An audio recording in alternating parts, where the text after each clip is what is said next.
Hello, everybody. It's been a while.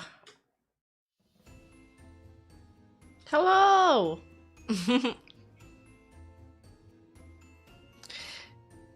I've been quiet on the live streams. I know. I've been spending a lot of time outside. I actually got a tan. I know. Who am I again? It's been so long. But now I am sort of immobilized because I actually kind of fractured my leg from working out too much, from doing too much outside exercise. So now I gotta stay immobile. So back to streaming I go. I have been working though. I just been working behind the scenes. I've been working mostly on videos. One that should go on my main channel pretty soon. And two videos for my anime channel, which I need to find a name for, like a better name, a name that's more weeb, but that doesn't have otaku in it. A training arc for the races? Well, I definitely can't race now. I know, stress fracture to the glue factor. I didn't know you could get a fracture just from repeated impact while jogging. It's kind of crazy that I got that. I'm so upset. I'm actually really annoyed. Really, really annoyed. I think it's got to do with me, well, with my old knee injury, because it happened in the leg that I had the injury from, falling from horseback riding. And I think there was too much pressure somewhere else because the leg is compensating for the weaker part. And yeah, there was just a bruise that formed out of nowhere. Yeah, Charlie, I'm sorry. It's common? It's common to have a stress fracture? Yeah, it was from jogging too much. Very, very unlucky turnout. But on the bright side, I've been reading a lot. I caught up on so much reading. I've been reading about the Tudors and Thomas Cromwell.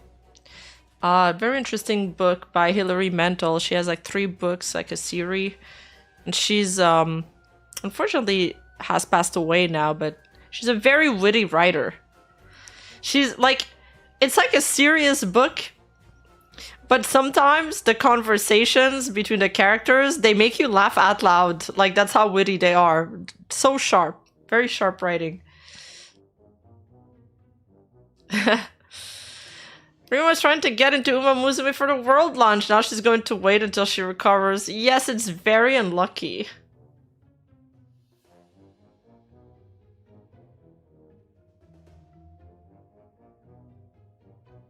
Yeah, I think, and honestly, there hasn't been a lot of stuff that has happened in the VTubing community that's really crazy. I've even spoke about it with Mugen. He was like, yeah, it's kind of a dry period right now. So I was like, well, maybe it's a good time to just take some time to see my friends and my family.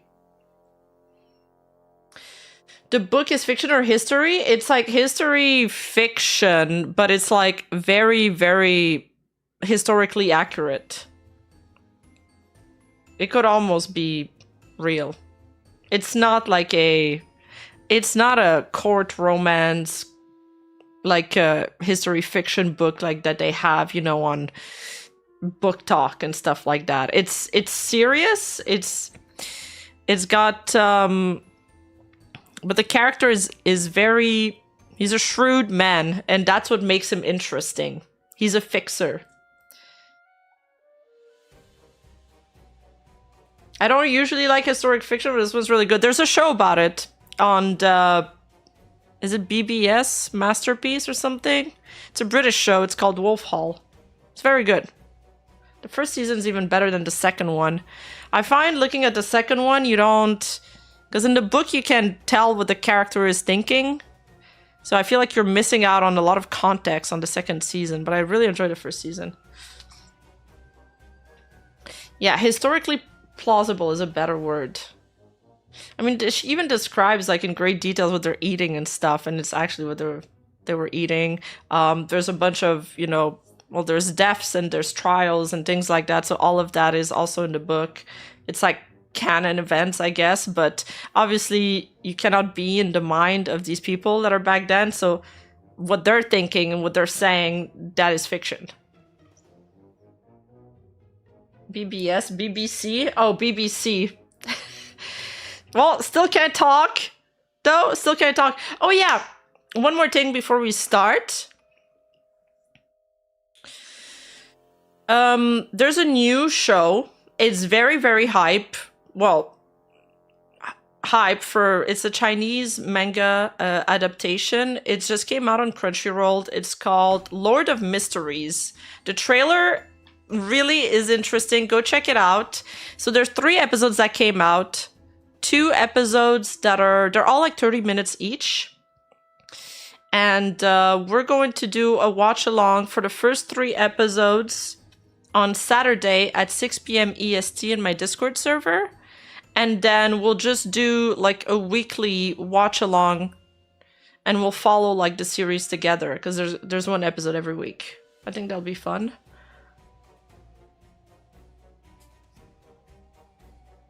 BBS is a hentai tag? That's funny.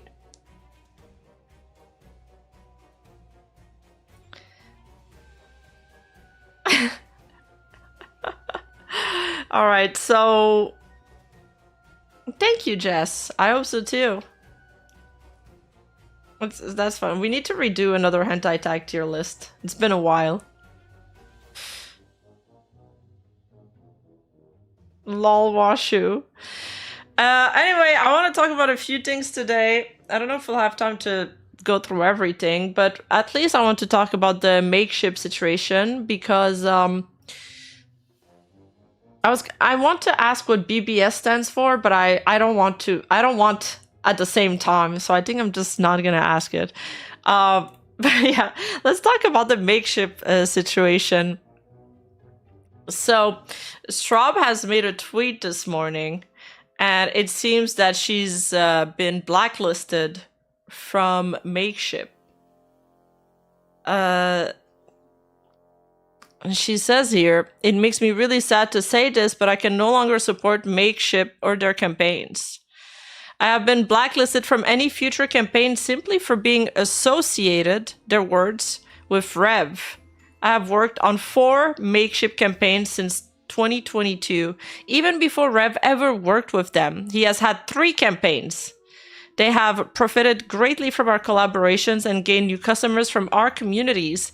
They say it isn't personal, but how can it not feel personal? I'm quite literally one of the least edgy people ever, and yet I am being punished for content that is not even my own.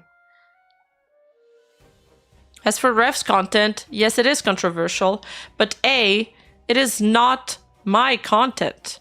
I don't sign off on his videos, and I don't always agree with him on everything he says or does. And B, I don't think Rev acts in ways online that are hateful or edgy to the point of deserving opportunities like this to be taken away from him from companies who have worked with us both multiple times with very positive experiences from everyone. I think his content offers a viewpoint on many controversial topics that many people do agree with, and I think we should let all our voices be heard. Makeship has a right to do what they think is best in terms of their own PR, but we also have a right to let our communities know what is happening. They knew exactly who they were working with over the last 3 campaigns. And that's true. I mean, Rev and Straub's content hasn't changed. I mean, Straub's content has changed, but according to Makeship, it's not her content that's the problem. And even so, I don't think her content has ever been edgy, and even the new kind of content she does isn't. So it's disheartening.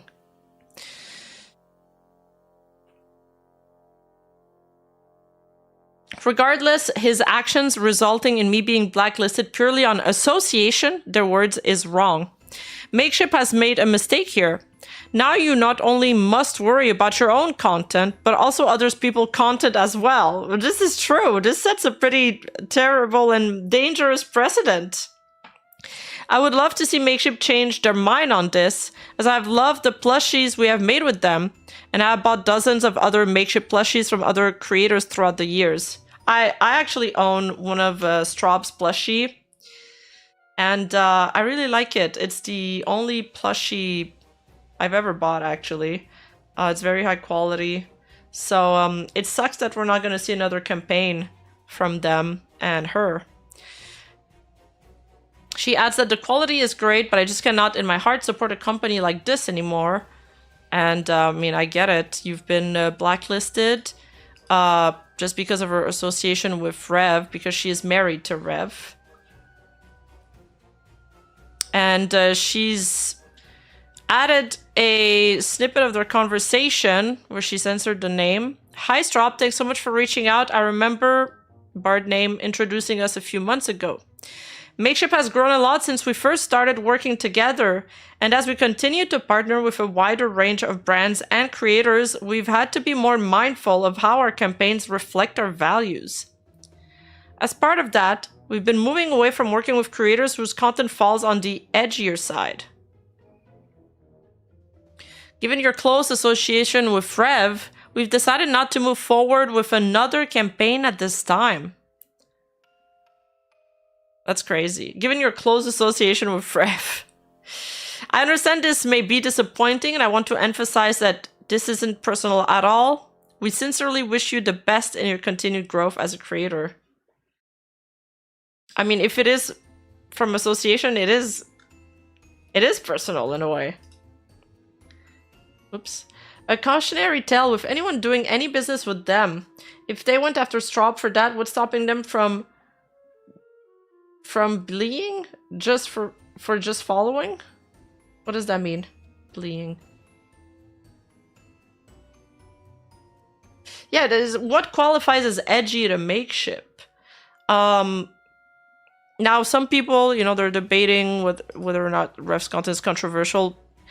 Straub says that his content is controversial already. She says it in a tweet. Again, that's not the issue. I understand that some companies don't want to associate with certain creators. That's entirely up to them. I don't... That's what owning a private company is for. But my biggest issue with this is that she's not even being blacklisted for her own content. She's being blacklisted for somebody else because of her personal association with somebody else, because she is married to somebody that they believe his values don't align with theirs. Oh, blacklisting. Oh, okay, that's what he meant. Sorry.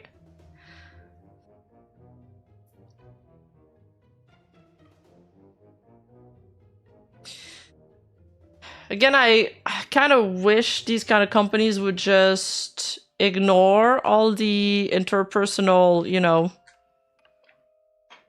social politics of it all.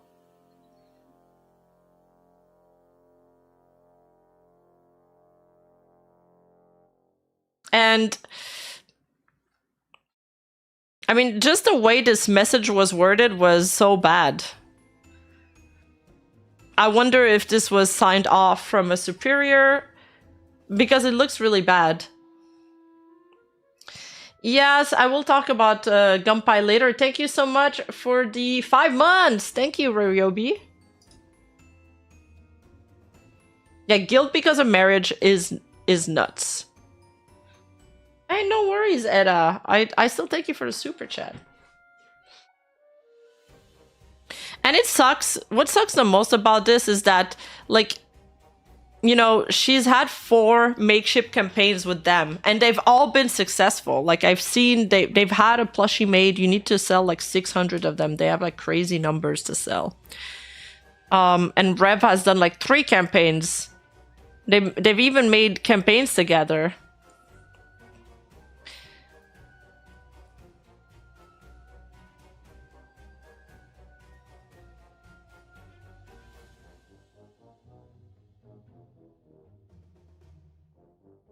Time for them to lawyer up? There's no point in lawyering up for this.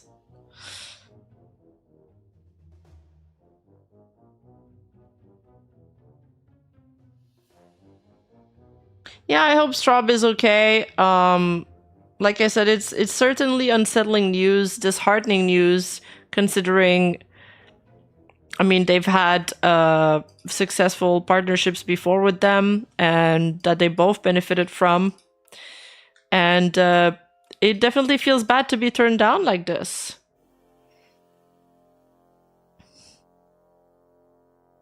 Now there's some people QRTing the post saying, this is screwed up. They have worked with several creators more controversial than Rev. For some reason, to blacklist them out of nowhere. Cancel culture is dumb and only hurts your bottom line. I wonder if they got emails or something. I don't know.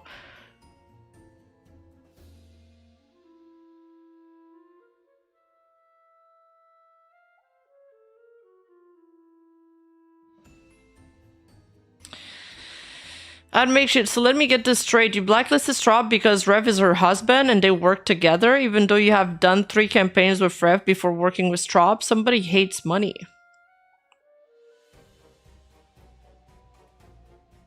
It seems arbitrary who gets cut off. I haven't taken a look at the list of creators Makeship has done partnership with. I'm sure there's some people that, you know, slip by, that had controversies, that, you know, maybe didn't reach their ears. I think it's maybe more of a liberal, how do you say that? Like arbitrary way to decide, you know, who gets in, who gets not. Or maybe it's even just the clerk she is talking to that just decided that on. So I don't know. I don't know how far up it goes.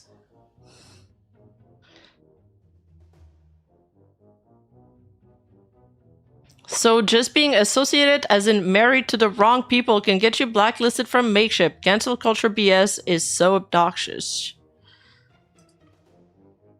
Is this true, Makeship? I have never used your service and never will now. I do not like companies who censor and blacklist people simply because they choose to associate with someone. Well, if you say you've never used their services, I like this. This is fun. This is kind of funny because he's like, I was never a fan, but now I'm definitely not going to be one. But he's not really taking away anything because he never spent a dime there in the first place.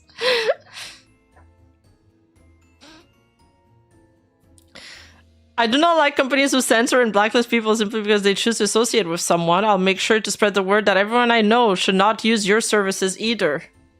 Sucks to have your own method turned on you, doesn't it? Rev also tweeted about it.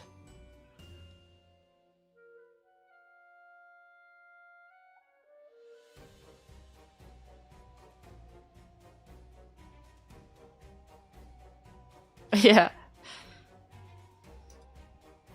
We are working on a plushie though, with another company, a Rima plushie.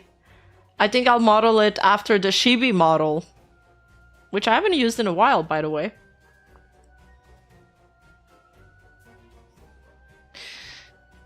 Anna Valens has actually commented on this too, saying, no comments on the specifics, but I think this is a public example of something I've been discussing since late May. I.e. that sponsors and companies are starting to distance themselves from certain VTubers and VTuber communities they deem as a brand risk. Will happen more. I mean, it's kind of like, hey, no name calling in chat, by the way. Mods, I want you to be on that today. So now I lost my train of thought. Fuck. Sponsors have always been allergic to controversial content.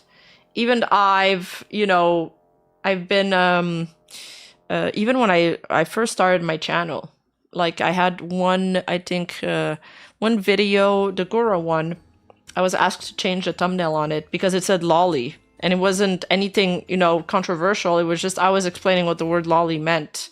But that was enough to give the sponsors, frisky feet. So there is, there's a lot of upside to doing content that is considered edgy and controversial. You kind of provide this voice that not a lot of people are willing to go there or to speak up. And, you reap the benefits from it. There's also the downsides from it. And the downside is that some sponsors refuse to associate with you. But again, I feel like I need to repeat this. Straub is not this person. Like, Straub's content is not controversial. See, so she's only, by Makeship own admittance, they've said that they don't want to work with her simply because of her close association to Rev.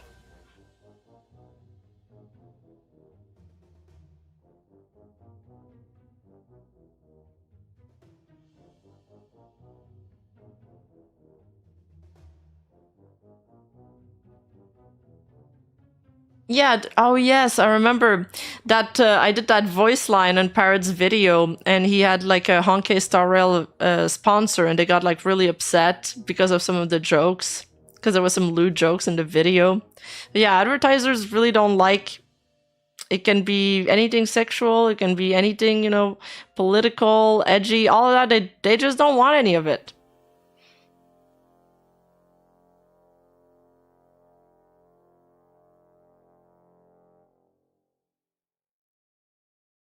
The real question is how many degrees of separation to blacklist you? Me, I don't know. My agency says that we haven't had like any like sponsors don't consider me an controversial or edgy creator, which is probably a good thing. But I don't know, because this is kind of like, it reminds me of that whole off-guide thing. Remember with Kersha? Where it's like you don't really know how the people might feel about you, because it's all about perception and the perceived, the staff or the company's employees or staff or even fucking, I don't know, superiors' perceived notions of certain creators.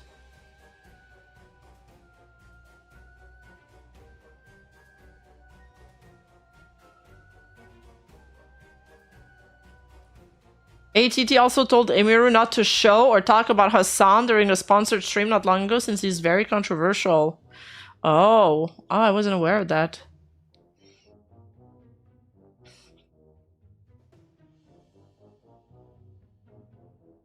Wait. Mihoyo apparently didn't like Parrot talk about Niji Sanji either. I didn't hear that part. I thought it was just because of the jokes on, Vox's outfit that were deemed like racially not good.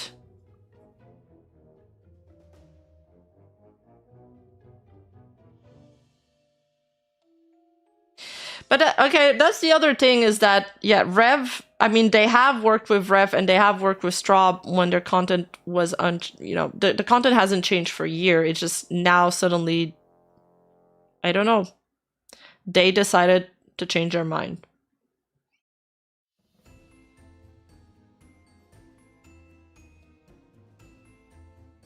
But talking about Anna Valens, this is a good segue into the next topic, because she made another Vice article where I am mentioned, which I found out through Mugen's tweet yesterday. So let's take a look at it.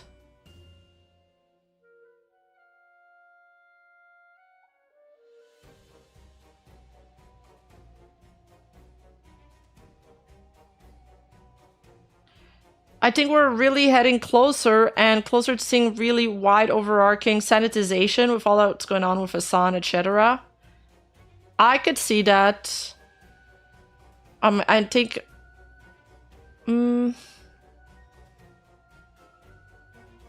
yeah, I think... especially since some advertisers work through a lot of different channels to put out their stuff. Like, for example, an advertiser will go through maybe 10 different agencies, so they can advertise with different creators. And the agencies themselves might not be willing to take any risk when it comes to who they are promoting. Feels wrong how Makeship made hundreds of thousands from Rev and Straub and just dropped them like used socks. Yeah, absolutely. I mean, it's what, like $40 a plushie? And you gotta sell like 600 of them just so your plushie gets made per campaign. And they've sometimes done double campaigns together, so yeah, they made a lot. I don't know how much it costs to produce it, but yeah.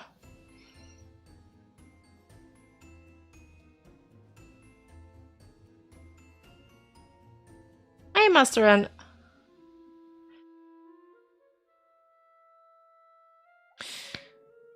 Yeah, is this an Arundel piece? Because it's really cute. Oh yeah, it is. Artwork of official Arundel, popular news VTuber. It's a very cute, cute artwork. I have almost the same opinion as you, Joe. So, okay, I've read the article. We'll read through it again. It's not. It's like an opinion piece. It's not like anything super shocking, but I do have a few things to say about it. I don't agree with what's being said in it. I think there is a lack of understanding. There's a lack of an understanding of, I want to say, just, I want to say how the world works, but I think I gotta be more specific. There's a lack of understanding on how, like, you know, YouTube works, how audience work, and how journalism work even, which is crazy.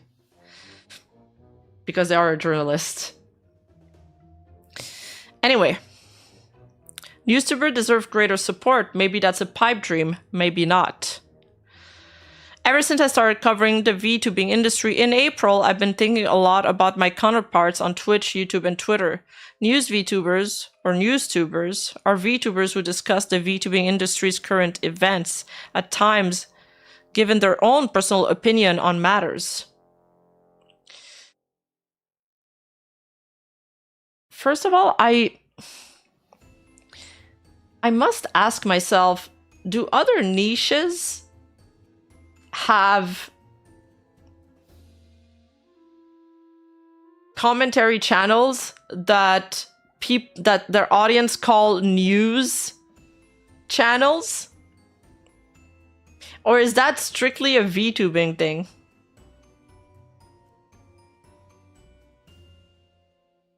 Like, unless it's like that guy that is chasing tornadoes and like storms and stuff. Or like, you know, Channel 5, that's an actual news site.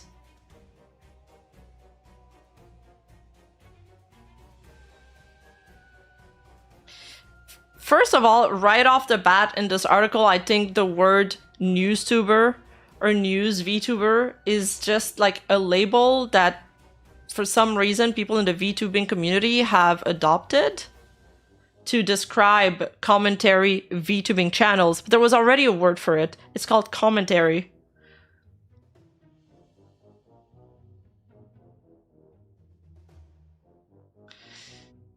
I feel like calling it news already makes it so it needs to be more official, when it's not really. Because it's YouTube.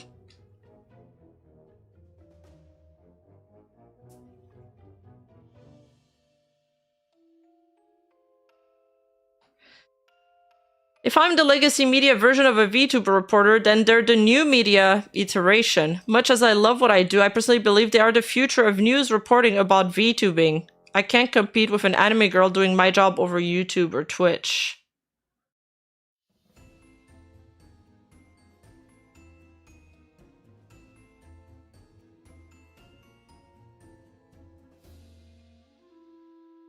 True, False does sound like a newscaster or an anchorman. NewsTubing has gotten particularly popular within VTubing. The appeal is obvious. Why let an outsider comment on something when one of your own has the inside scoop? I mean, Because every time an outsider has commented on something about the VTuber community, they just don't get it. They sound like a 100-year-old boomer normie that's like, oh, cartoon characters are moving their mouse.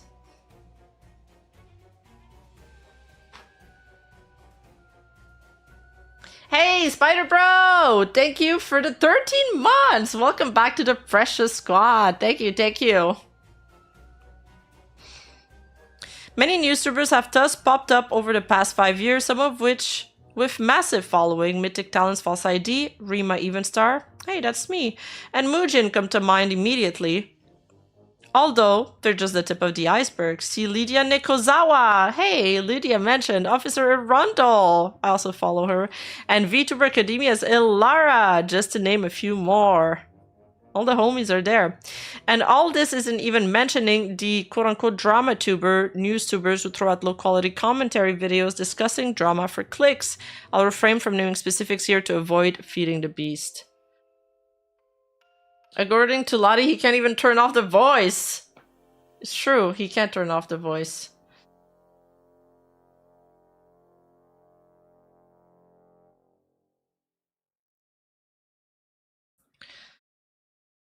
As I mentioned in my story on Zentrea's massive Twitch popularity, I believe the newstuber is a net positive for the VTubing industry. The best newstubers have an encyclopedic knowledge of the VTubing landscape. That's kind of how I would describe Nuzagi, although I wouldn't describe him a newstuber. But I feel like if there is one person that has like an encyclopedic knowledge of the VTubing landscape, it's probably him. His mind dates far back, many years back. Providing additional context and background information to an audience that sees them as one of their own.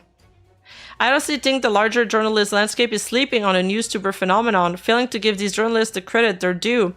Unfortunately, I also believe newstubers are not given adequate journalistic support, forced instead to grapple with content creation's highs and lows if they were regular VTubers. But they're not regular VTubers, they're journalists. I concur. I don't want to be a journalist. I am a content creator. But, you know what? I wouldn't be against reading a really fucking good article about VTubers. It'd have to be in a publication that has good writers, like, that go in depth about things. You know, I could see an article in Vogue about VTubers. Vogue Japan, maybe. Or Dazed or something. Some kind of magazine.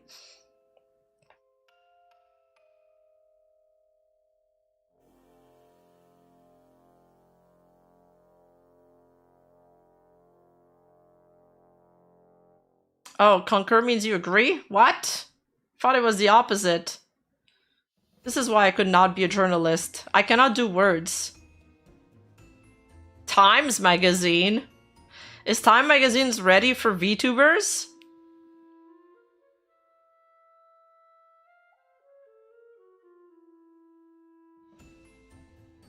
What other publication could talk about VTubers besides Dexerto? See, Dexerto kind of does that slop writing now. But they do cover online phenomenons, which is already something.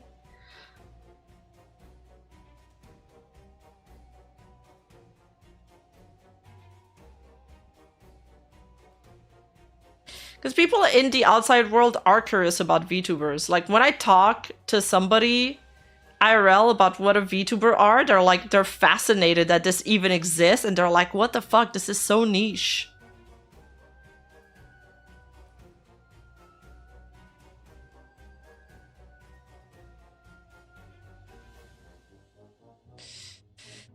So, okay, let's continue with the article.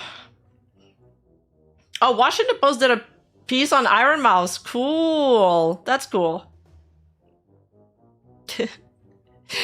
Okay, so Anna continues to say, I've been a journalist in digital media since the early 2010s. Oh, It's been a while. When I first started writing for my college newspaper, based on my experience in digital journalism, I'd like to outline the biggest problem I see in newstubing and how I think newstubers can gain support against it. Support that, if obtained, would really let newstubing shine as a future model for journalism in an era increasingly rejecting written media. The following is my point of view, and this story should be understood as a personal opinion piece.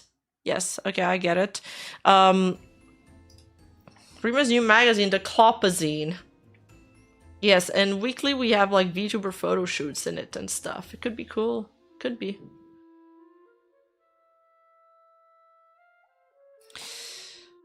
For a news reporter, independence is a blessing and a curse. On one hand, all of your content is self-directed. There's no man upstairs deciding what articles should or shouldn't run. There's no limit to what you can cover.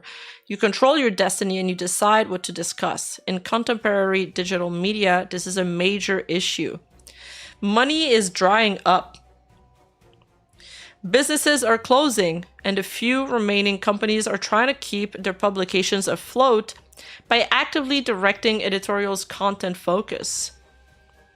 Hence the emergence of SEO slop. But if you're an independent journalist, you're free spirit.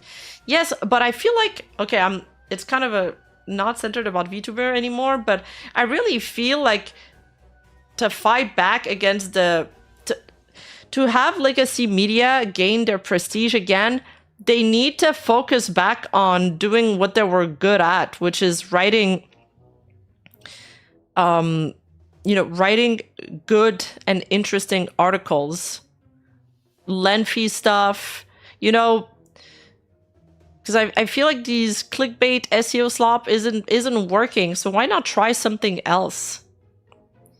You know how like fast fashion was a thing, and then people started doing like the slow fashion, which is like the opposite.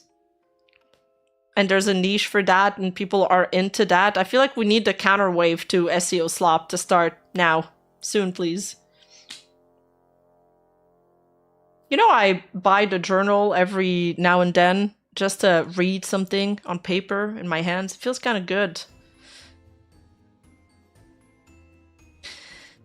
Rima, did you get your play button yet? Sorry, life has been busy for me. This is late, but happy 100K. I gotta order it. I completely forgot. I gotta order it. Yes, there was I got stuck in part of the process, and I just gotta finish it.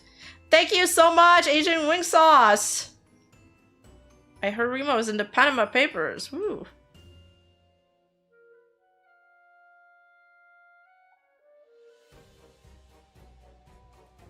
Yeah, I have to order the play button, yeah. Thank you for your donation, Midnight Rider. Scholarly articles in the support of the underdog in business is what I used to love reading when I was younger. Just to read something, pick up your pile of doujins. They're in Japanese.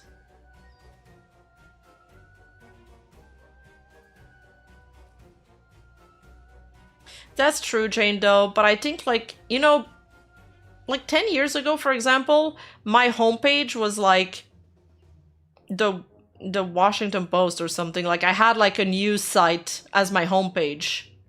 And there was interesting stuff. So you'd open your browser and then an article would pop, the headline of the day, and you're like, oh, that sounds interesting. I'm clicking on it. But now they're all paywalled. So you can't even have that. I mean, media has always been like this, though. See War of the Worlds broadcasts? It was a hoax that a town rioted, created by the scared newspapers. Yeah.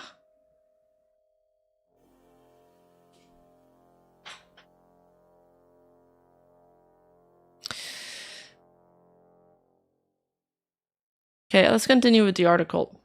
I'm such a yapper. Unfortunately, while newstubers theoretically have the independence to cover whatever they wish, they still have a boss, their viewers.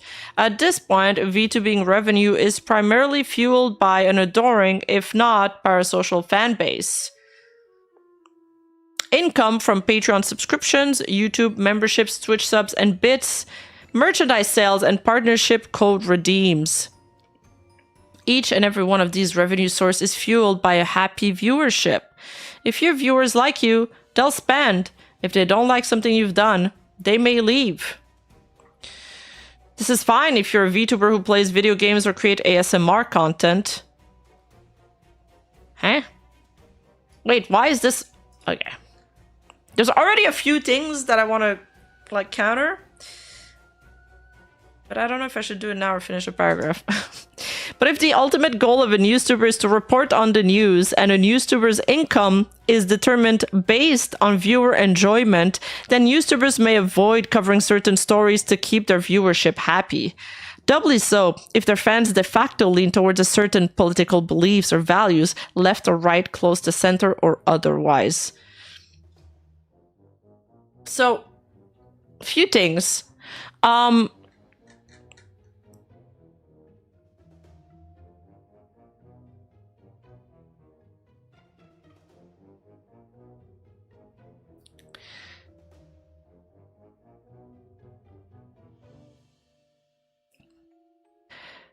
She's already outlined how legacy media and regular journalists are at the mercy of money, with the money drying up, the business are closing, they're trying to keep the publications afloat, so they're creating crap SEO slop instead.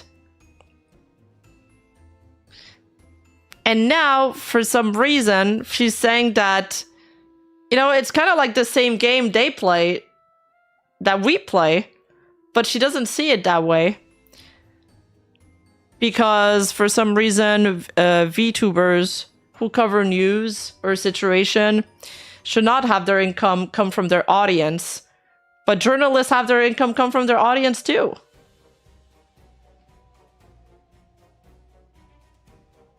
And then she says, it's fine if you're a VTuber who plays video games or create ASMR content. No, it's not fine. It's actually worse for them. It's worse for them if their audience disagree with what they're doing. I have people disagree with me all the fucking time. People from my own fan base. All the time. And you know what? You know what they do? They still watch my videos. Because they know the information I have, nobody else will have it. Or they hate watch it. And you know what? It's not even true that you need to keep your viewership happy for them to give you money, because there's lolcows like Phil that prove this otherwise. They hate him and they still give him money.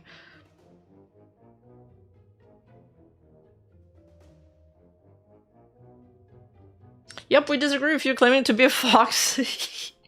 Oh wait, I received a super chat about that. I know this is a completely random question, but are you a fox girl or what? Yes, I am a fox girl. I'm glad you said that, actually.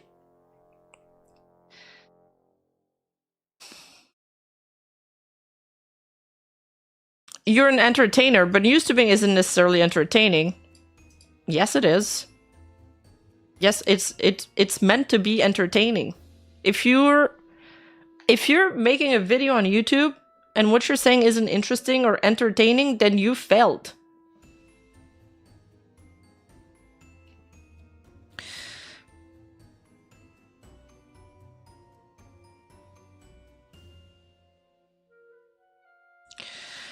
Anyway, I think... But if the ultimate goal of a newstuber is to report on the news and a newstuber income is determined based on viewer enjoyment, then newstuber may avoid covering certain stories to keep their viewership happy. I don't think anybody is forced to cover every single story. If a story doesn't make my heart dance, I don't feel like covering it. If somebody tries to force me or pushes me to cover something, I'm sort of a contrarian, and then I want to do it even less, okay? So, actually, if you want me to cover something, never ask me to do it, because I hate when people tell me what to do. I think people should talk about stuff that they are comfortable talking about, that they have fun talking about, that they find interesting, because if you talk about something when you're not interested in it, it's gonna show. It's literally gonna show. People feel that.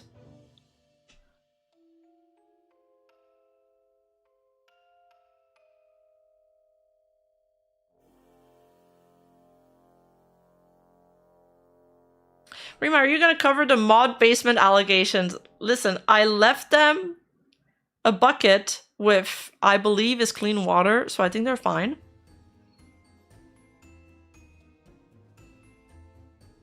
Real Onion, thank you so much for the 10 months. Sounds like she just figured out what the internet is. She might be new to the internet, sort of.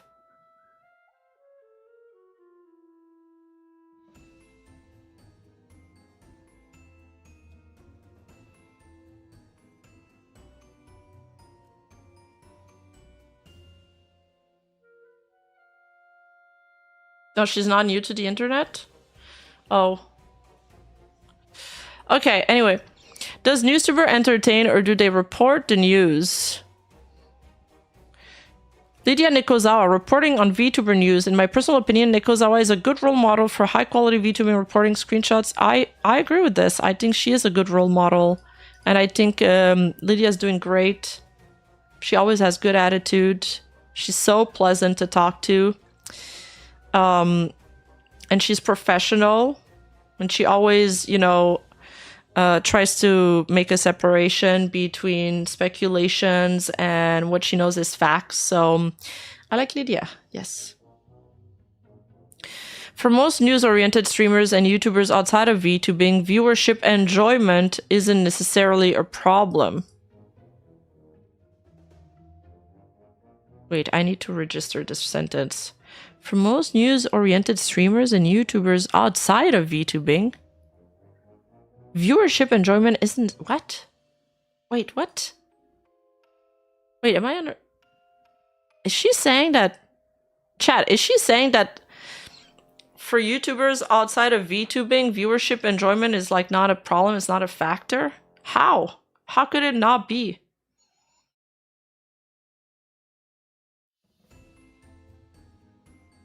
This is just a delusional take.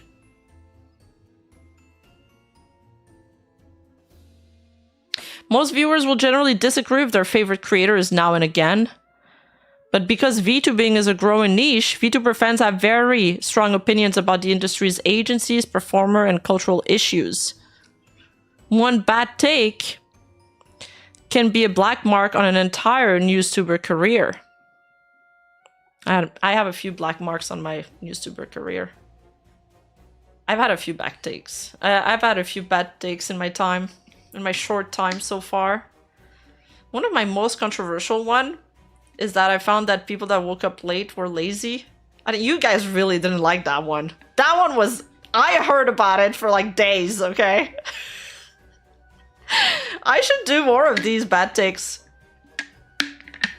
I should do more of these bad takes. I should do like these annoying bad takes.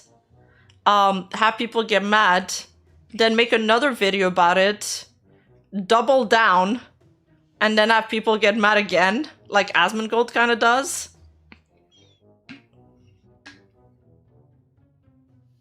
There's been a few other bad takes. I think most reasonable people stick around.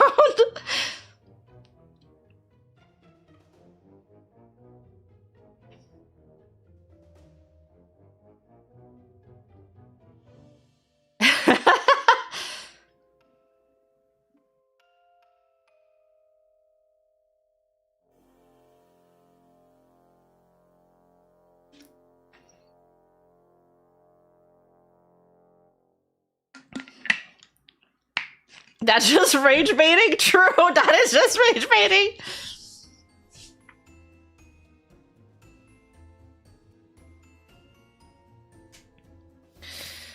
Well, I think there's like a degree of disagreement, you know. I think I know Pippa's had a few takes on Twitter that got people really upset, but they were always like kind of dumb. For some reason... No, okay. So, two things. When her own audience was mad at her, they were always for kind of dumb reason. But for them, obviously, they thought it was a bigger deal. Like her saying that the Joker 2 movie wasn't that bad and shit like that. It's always been... And, I mean, people still watch her. They're not gonna stop watching her because she said the Joker 2 movie wasn't that bad. There wasn't another kind of take like that. Oh yeah, something. Oh, I know. Remember when that one content creator, he made this manga that like sold out in a. He like it sold out almost instantly, and he made a lot of money with it. And then people started complaining that the manga wasn't made in Japan, so it shouldn't be called manga. And then she made a tweet about that. And then her audience was upset. Trifers Gaming, welcome back to the Giga Chats. Woo! Tier 3, thank you so much. Yeah, mega. Look, L-takes are expected. L-takes are expected. I mean, people have L-takes all the time, especially when they yap for a living. And then those L-takes are like amplified by the internet, you know?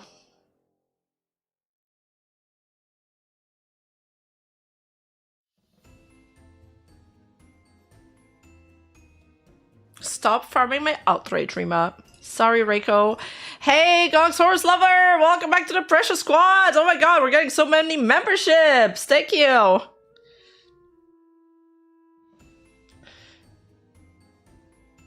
I do agree that VTuber fans have very strong opinions about the industry's agencies, performer, and cultural issues. Yes, they do. But I think that these opinions sometimes don't transfer from platform to platforms. For example, I do think that like Twitter and Reddit are their own, you know, like little bubbles. And then YouTube has its own bubble where people are mostly just there to enjoy the content without taking part in the discussions most of the time.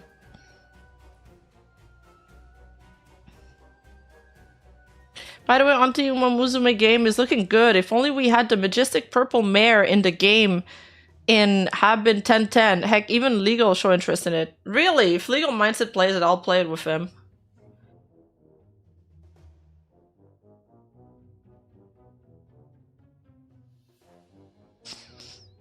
One bad take can be a black mark on an entire newstuber career.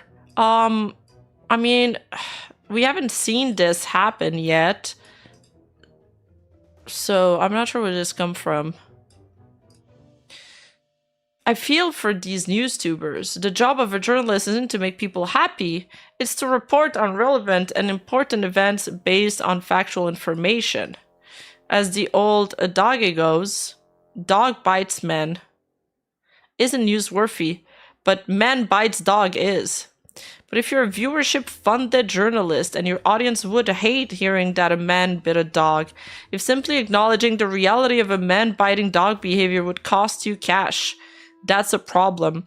I mean, sure, no one is owed a YouTube membership or Twitch subscription, but when your viewers write your paycheck, your capacity to report on news is curtailed by their biases. This can sway a newstuber approach on what to cover, or if they cover a story at all. She does write well, though. I just disagree with the content. I'll give credit where credit is due. That would be so cool if I could do a cameo on Umamuzume. But,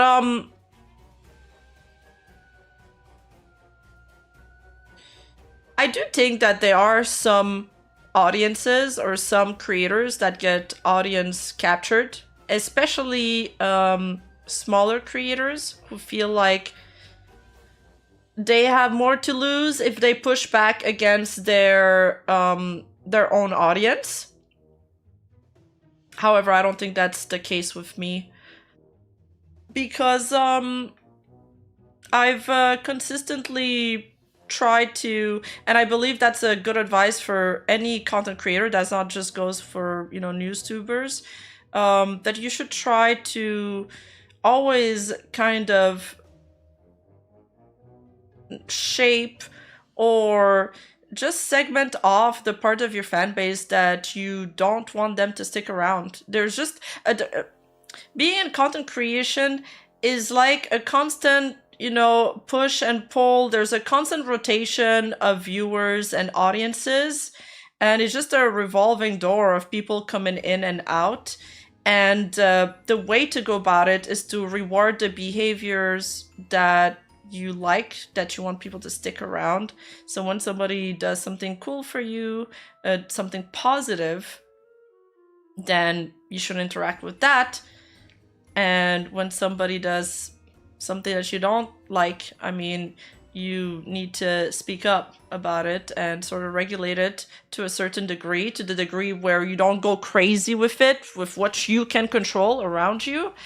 But, or you simply, you know, don't acknowledge it and work with like positive reinformation. But the thing is, if you don't segment off slowly but surely the people that you don't want in your fan base, over time, these people will add up and they will try to take control of your ship. Or once there is a controversy, these people will add on to the people that are upset at you. And then instead of having, for example, 200 people that are mad at you, then suddenly you have 400. So the way to go about this is simply to speak your mind from time to time. That's literally it. Is just speak your mind. Don't be scared. It is scary. It's scary to state your opinion on the internet because people rip it apart. They pick it apart. But, I mean, welcome to saying your opinion on the internet. It is what it is. Like, I even made I made this pin tweet on the Takahata situation where I was telling people in the comment section to calm down. And I knew people would be upset at that pin tweet. I knew it, but you know what? It's my fucking stream, man. It's my fucking channel, so I'll make the pin tweet if I want to. So I guess my advice for starting creators or for creators that are struggling with this is to just go for it. Even if they disagree, your audience, at the end of the day, they'll stick around, and the people that this really pissed off, just because you spoke your mind, well, you didn't want them anyway. You didn't want them around anyway. So it's okay if they leave. It's okay.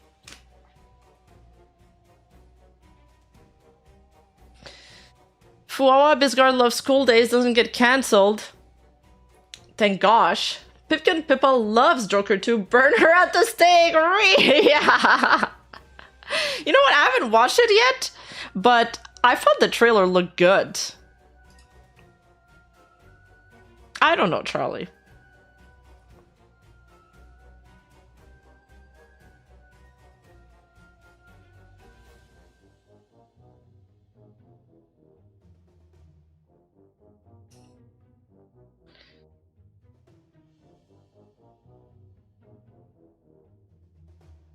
Nerissa called out people making incest jokes when she was streaming with her bro. That was good. Yes, exactly. And if they get really upset about it, then they can leave. And then she doesn't have to deal with that anymore.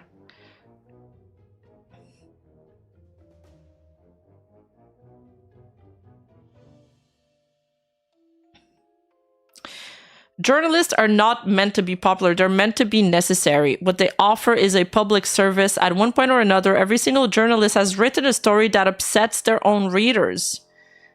These journalists file their drafts anyway because they believe the truth is more important than being liked.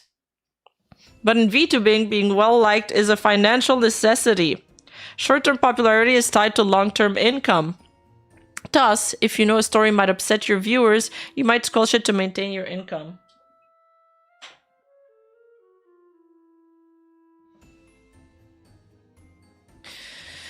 To be clear, I'm not saying that every newstuber struggles with bias, nor am I pointing to a specific newstuber by saying so. I mean, okay, this is another thing that I think is false, is, journalists have biases, and every journalist publication has a bias. There's no such thing as an unbiased journalism. People really need to get that out of their head. And this is why there's a bunch of websites like Ground News, for example, and Up Arrow and shit like that, that tells you exactly where each publication is leaning. If you're really worried about the bias. So, for example, I don't know, this one, for example. AI tools and doctor shortage leading to rise in DIY diagnosis. Lol, is that from people like Googling? That's how I got the diagnosis for my leg, by the way, was Google AI.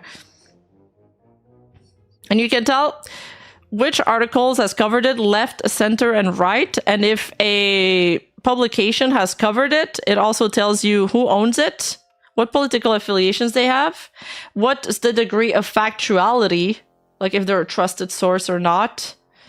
And they tell you exactly kind of like, you know, the bias distribution. So for here, for example, 63% of the sources lean left. It's not necessarily something that the right wants to cover. Or if they did cover it, they covered it in another way. And it tells you like all of their different... when it's a more popular story, you'll have a summary of the right, the center, and the left. So I don't believe there is such thing as unbiased journalism. No, it's not a Ground News sponsor. My subscription actually ran out.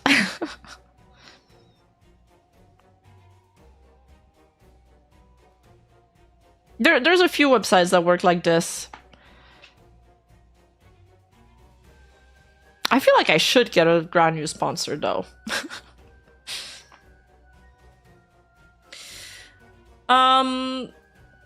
So Rhetoric, she says, I'm simply pointing out that the cards are stacked against newstubers and they may give in to their audience bias from time to time. The pressure to pander is always there.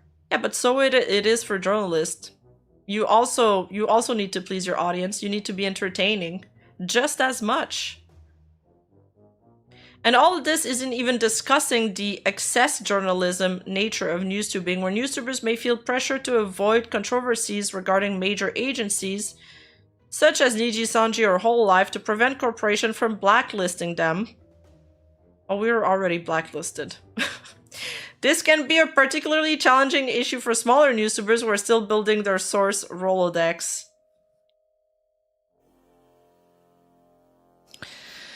Turning newstubing into a news business. Official Irondel reporting on Twisty Amanozako, a Niji Sanji VTuber, had her contract terminated like Nikozawa. I believe she is an excellent newstuber and should be studied by aspiring creators. Screenshot. Officer Irondel.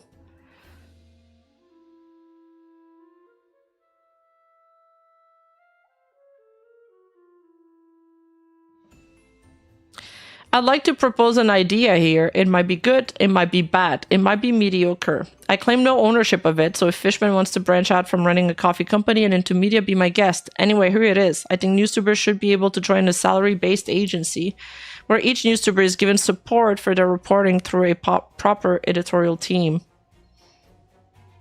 What do I mean? Newstubers would work with news editors. A managing editor would host daily meetings to talk about topics of conversations that newstubers might have missed, and newstubers could use this opportunity to pitch core topics for coverage or spitball ideas for videos and streams. Newstubers would work on scripts and stream outlines, have them approved by editors, and receive direct guidance from their news editors as needed. If you need to help, it's always a DM away. I would not want to work for a news agency. No. No, I mean, that would be like working for a corpo.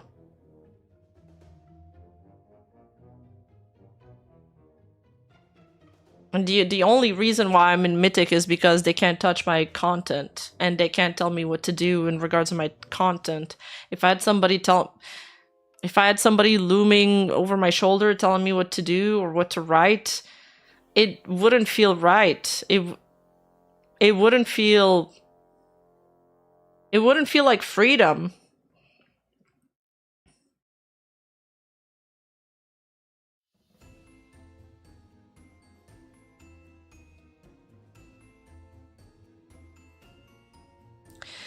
The editorial team would also have a project management system akin to Trello or Asana to pitch stories to discuss, collect information, and check in with editors about approach or deadlines. This would give newstubers an immediate competitive advantage for breaking stories like Zentria leaves VShojo, as they would have drafts written ahead of time, along with background information over a specific agency or VTubers already on hand.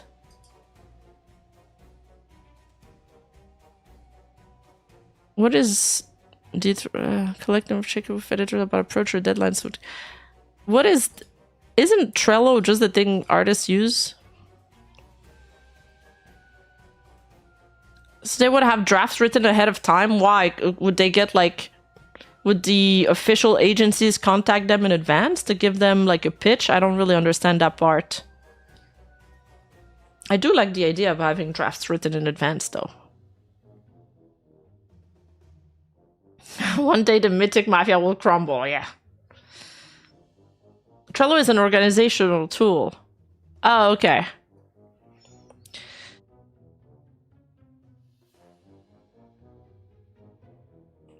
Well, we have the randoms for that. I guess that's our Trello.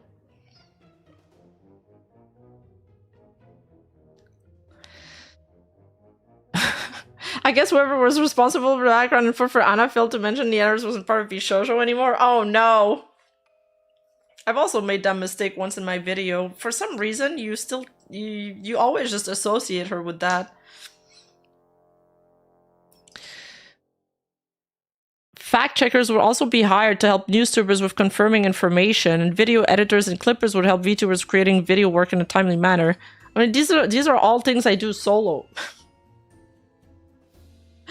These are all things I already do solo. I guess if you're like operating on a big scale, then yeah, you might need more staff.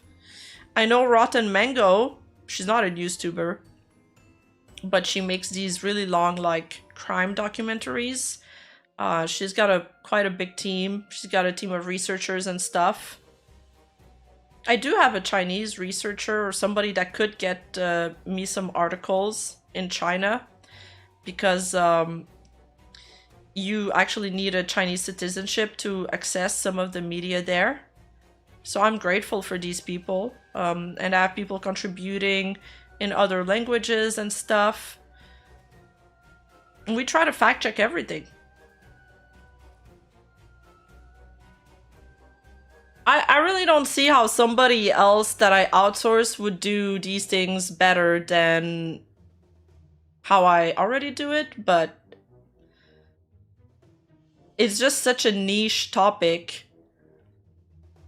Perhaps if the industry grows and there's more professionals that enter it, and as the knowledge gets deeper and grows, maybe there will be, you know, competent people to help like that. But right now I feel like it's not gonna happen.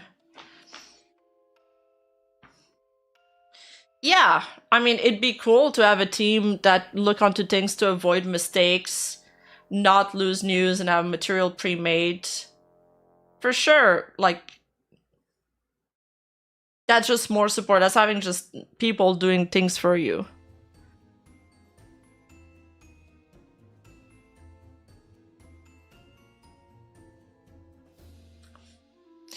But there's also another saying that says you're always better served by yourself.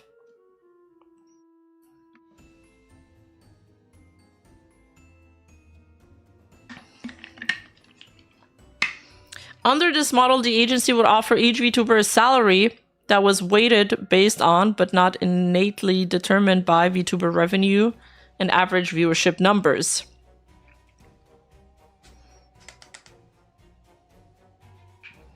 I mean, it goes back to the same problem then.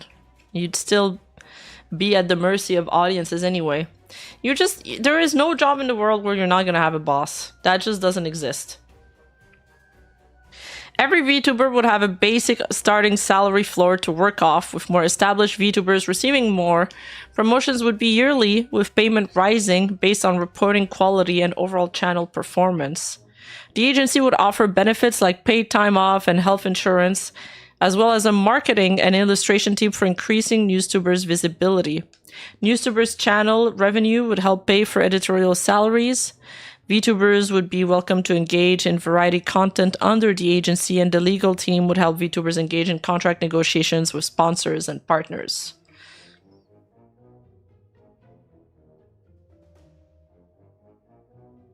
Most importantly, this model would still prioritize the editorial freedom of the VTuber. NewsTubers are free to discuss whatever they wish, with editors judging based on the quality of the pitch as it pertains to facts, logics, and claims. Community managers and moderators would help with navigating comments on Twitter, YouTube, and Twitch, and editors would help with fielding tips. The NewsTuber agency would thus diminish bias from audience pressure by serving as a buffer.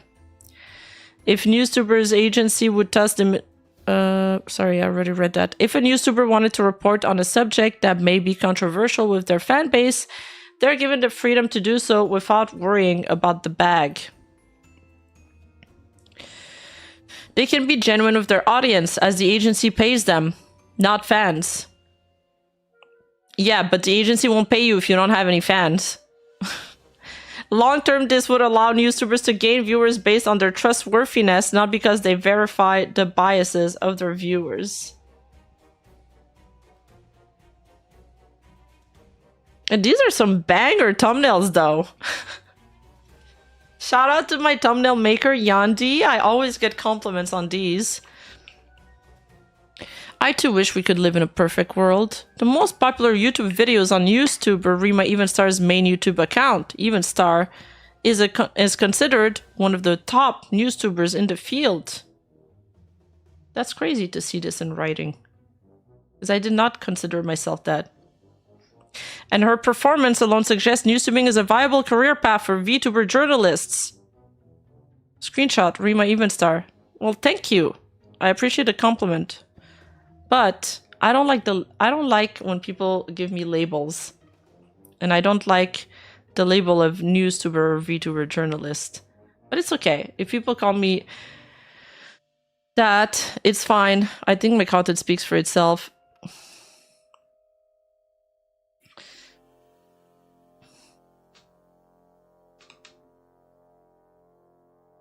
I understand that I'm suggesting may be rejected as a silly fantasy. It may be too expensive. It may not be financially viable long term. There may not be enough investment to keep this kind of agency afloat. Or income from audience revenue may still insert bias into coverage over time. Yeah, that's kind of what we said. Also, there are issues beyond audience bias that NewsTubers grapple with on the daily, issues that a journalistic agency would not fix.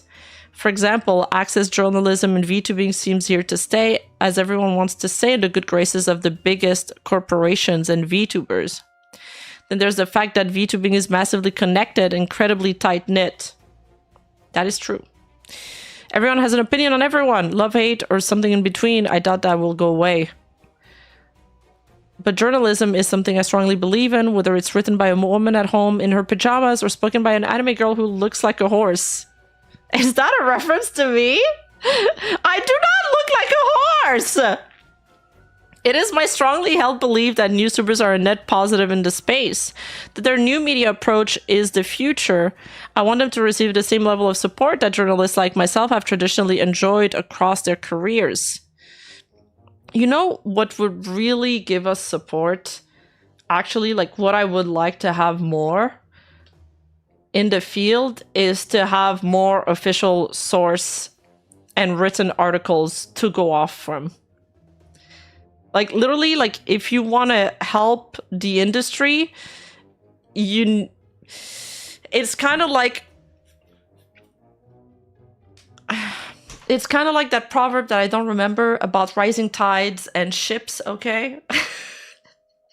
Where I think we just need more quality content from other sources, other publications talking about VTubers and, you know, VTuber situations, dramas, events, all of that.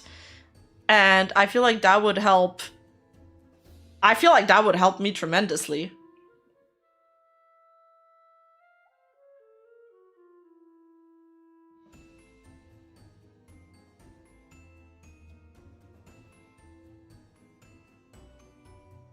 Yeah, more original research to cite upon.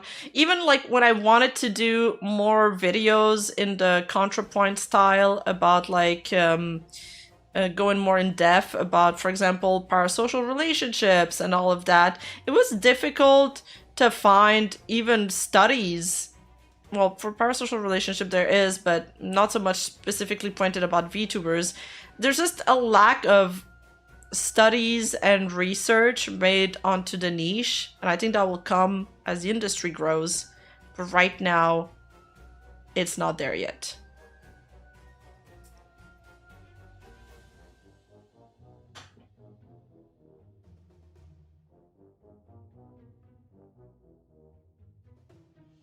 News VTubers deserve a team behind them to support them, helping them publish the best reporting possible. A newstuber agency would free newstubers from worrying too much about putting out a bad take, and instead allow them to be genuine and forthright in their approach. Oh, you know, after a while you kind of get you know, after putting out a few bad takes, you sort of become immune to it, not gonna lie. It takes a few bad takes though to get there. I speak from experience. You're just like, ah, well, it is what it is.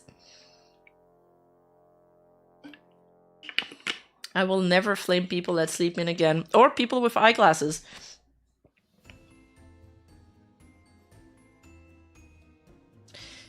Could we see something like this one day? I don't know, but it would be nice, and it would give us silly old school digital media journalists a run for our money. That too. Wasn't there, doesn't Idol have one of their VTuber do like Idol news, by the way? There was something a little bit similar already.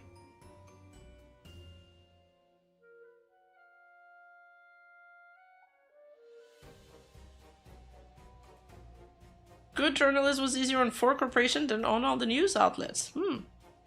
Yeah, Kai used to. Aww. Yeah, FaZe does that.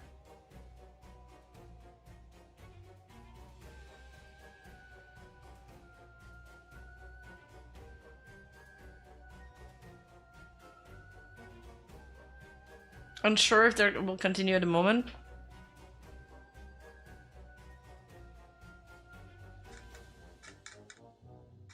Well, it wasn't the worst article. It was interesting to read, even though I don't think... I mean, she says you don't need to buy my idea. She says it might be a bad idea. I don't really agree that is the solution for it. Like I said, I think what would really help me the most is to have more access to some research, because I also like injecting other random like tangents into my video essays, especially. Maybe less my streams, but for example, if I can cite like a great research paper, that would be great.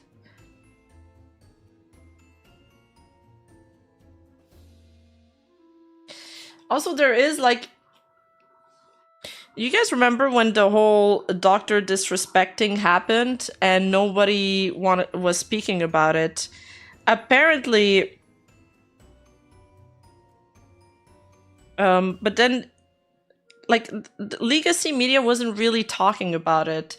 The problem is that legacy media, they encountered too many roadblocks because they have these structures that they need to follow before they can publish.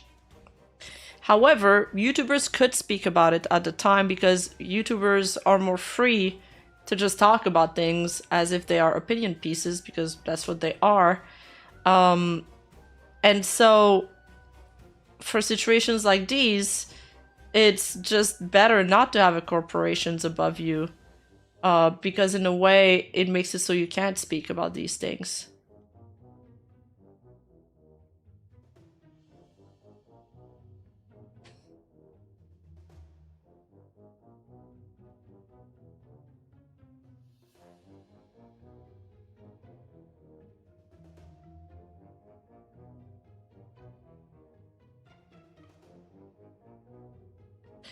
Can a person be a credible source? I guess if they're a credible person, if they're an expert in their field, yeah, they could be.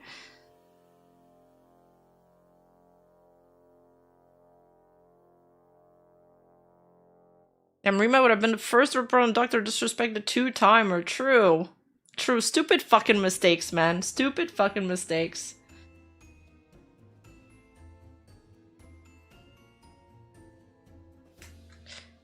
I think at the center of this, and I guess that's my opinion on just like the paper media that is dying and all of that. And maybe that is a personal opinion because I like lengthy topics and I like deep topics in general, especially when I'm reading. But it needs to be entertaining. At the end of the day, if you're not entertaining first and foremost, you're just not gonna grab people's attention. You're gonna have to resort to slop, and well, then you get the slop content, and you get the slop SEO clickbait article pieces, which is like a paragraph like this of new information, and then the rest of the article will just be like the history of the VTubing agency or whatever, just like rehashed information that everybody knows.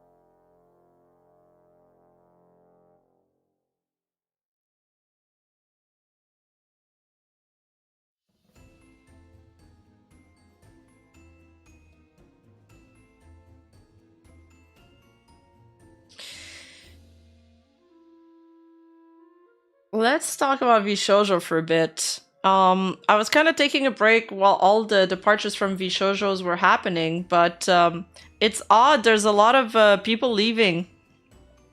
The rat is, and this is complete speculations, that they're getting bought out and that Gunrun is leaving VShojo. I absolutely have no idea if this is true or not. Probably not true. But yeah, this is a talent manager that is leaving. After over 3 years, I've decided that it's time to conclude my journey with VShojo. I did not take this decision lightly, but believe it's the best move forward for me. VShojo was my first step into the world of content creation. I'm proud to note that I've made an impact not just within the company, but in the community and the industry as a whole. I'll never forget the people I've met along the way, and I'm truly grateful to everyone who's helped to shape who I am today. When I'm closing this chapter with VShojo, my passion for helping others navigate their content creation and management careers is something I'll continue to pursue part-time. After I take the next couple of weeks off, I'll be available for commissions on a per project or consulting basis with a focus on helping creators with specific events or goals they hope to reach. For any inquiries, please feel free to reach out at panini.mgmt@gmail.com. He might become a really good manager, though. He has good experience. Yeah, it's crazy. The co-founder, merch manager, art and design lead, and talent director are all gone. And like 3 notable VTubers. Oh, Sayu. Oh, you know him? Wait, that's crazy. Panini has been one of the most amazing, hardworking, and main backbones for them. Something's happening. I don't know what, but there seems to be a big change. A big change. They've all been leaving. Well, oh, you guys heard my doggo? Yeah. Something's happening with VShojo. We don't know. I'm sure we'll know soon. Saw you. Thank you.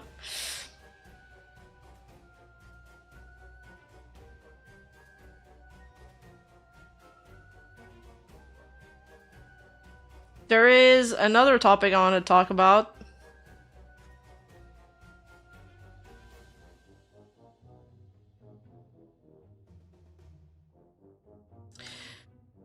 Gumpai's like mod actually came into our Discord server and answered a bunch of questions. I haven't caught up, but if people want to join the Discord to keep in touch with the latest tea, feel free to join discord.gg/Rima. But Gumpai, on which I've made a video on, has sold her model and rebranded. I spoke about it briefly the other day. Right? She's selling it for 2.2k. But now she's also made several tweets on a topic. So she says, "Hi everyone, I know this is coming out of nowhere, and this is her new account, but something happened recently. I feel the need to clear everything up. To be upfront, I am a reincarnation of another VTuber and was previously a very controversial person for many reasons. I had lied, bullied, and overall did many things to upset a lot of people. And now people that previously were victims to my past behavior have found me again. To those people, I want to apologize wholeheartedly for my past behaviors and mistakes that I have made. I recognize that I have hurt you and many others, and while my apology alone won't make up for it, I vow to make up for my past mistakes with future growth. I would also like to apologize for my new followers for lying about being new to this space, and I hope that you can all forgive me and have patience for me from this sudden announcement. If any of you decide to unfollow me, knowing all of this, I understand completely. I want to keep streaming and being a VTuber. It's what I love doing more than anything, but I recognize that to do so, that I must be accountable for my past actions. As Mirio Maki, I promise that I will never repeat my past mistakes and I will continue to prove that I've changed and continue on this new path of positivity. I appreciate and am incredibly grateful to each and every one of my followers, and I hope that you all love this new me." Locking the replies for now, as many have asked. The hidden replies are from people that are still upset with me, and I do not blame them. They have every right to feel that way, and I will not hide any valid criticism, but I don't want my replies to be filled with personal attacks. I also like to say I'm not going to hide who I was anymore. I was Gumpai, but I'm not her anymore. All I ask is that you're patient with me. As I re-earn your trust, I acknowledge all my past wrongdoings, and I will prove that I have changed for the best. If anyone chooses to no longer support me, you have every right to do so. What I did in the past was incredibly wrong and hurt many people, and apologize wholeheartedly for everything that I've done. My past actions were unacceptable. I understand that actions speak louder than words, and I hope that going forward my behavior will prove that I have learned from all of my past mistakes. Many of you will never forgive me, and that's okay, but I will do everything to prove that I've learned from my mistake.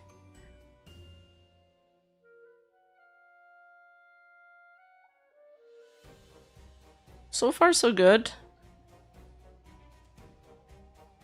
But Lumi points out here, she said I'm not her anymore, but this was posted on June 27, 2025 on your deleted private account. So just a few weeks before, she posted this from her Zuba account saying, "It's okay to dox people who were doxing me. I didn't know it would get bad, right? It's okay to send you their full name, address, and zip files of them jerking off to me, right?" Wait, isn't sharing somebody else's porn like a crime? Hi, Yui. How's it going?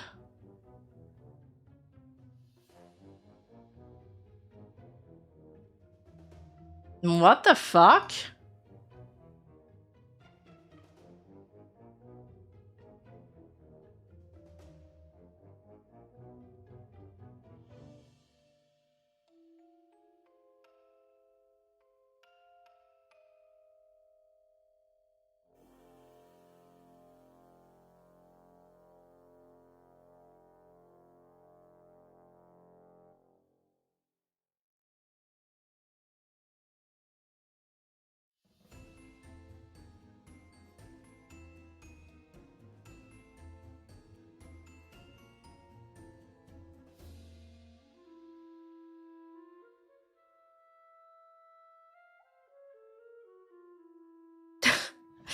What is Lumi in the chat? What are these? Somebody posted these in the random. This is sort of an immersion break, but I just wanted to say my roommate has a boyfriend. Some of the DMs I'm getting have been written in assumption that she's available. We don't want to get anyone hopes up. He has access to this account and the other account I use for VTubing too. Haha, he helps me commission other artists as well. I hope this isn't too disruptive. He's basically our manager. Will Shondo be proven right once again? Manager! Manager and boyfriend! In the same two tweets? Oh no.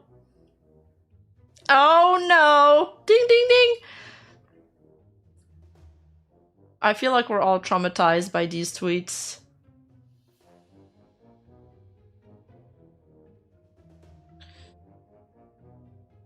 This is the Discord announcement. I got into VTubing because I want to express myself anonymously and express my personality through the games and media I consume. VTubing lets me organize space and schedule my games backlog. Where do these people keep getting manager boyfriends? Come on, Cherry, for real! For real! I can't get one or the other. Thank you, Yui.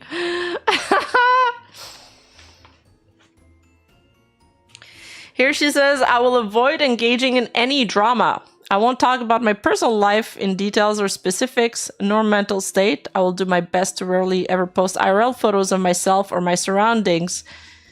Oh, so she's not doing the Fansly anymore? Exceptions may come up for desk upgrades or any tech related. What? What the fuck? Hello? What the fuck? We haven't heard this in so long. Yalagraza! Thank you for the 50. Thank you. Did Sayu's comment trigger this? Damn, Sayu, you need to come more often to chat. Thank you so much for the gifted. Woo! Oh my god, everybody got some. Even Aqua Ray got one. Let's go! Enjoy the gifts, everybody! Thank you, Alagraza! Giga Chad!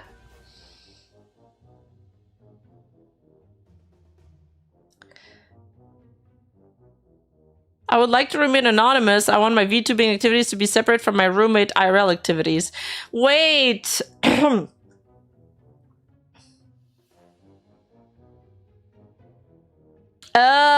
Wait, is it an actual roommate? Never mind, so it's not an actual roommate, it's her IRL self that she was talking about? I don't know, because you know how VTubers, they refer to their personal life as their roommate? Or their IRL life as roommate? So is her roommate just her, or is it an actual roommate?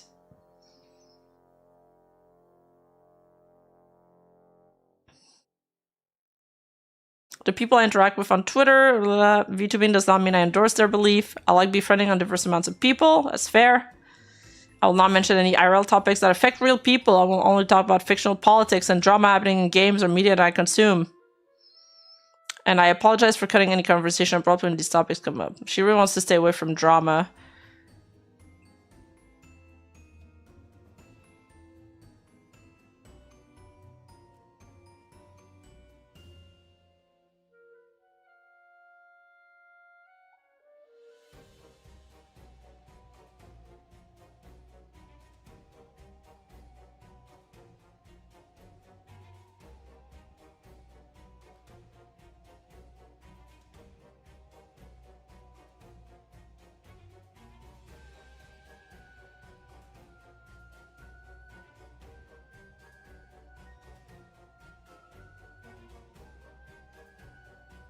There is a dude that actually bought Gumpai's old model already.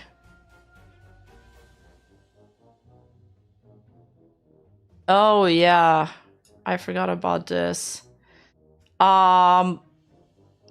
There's even worse speculations?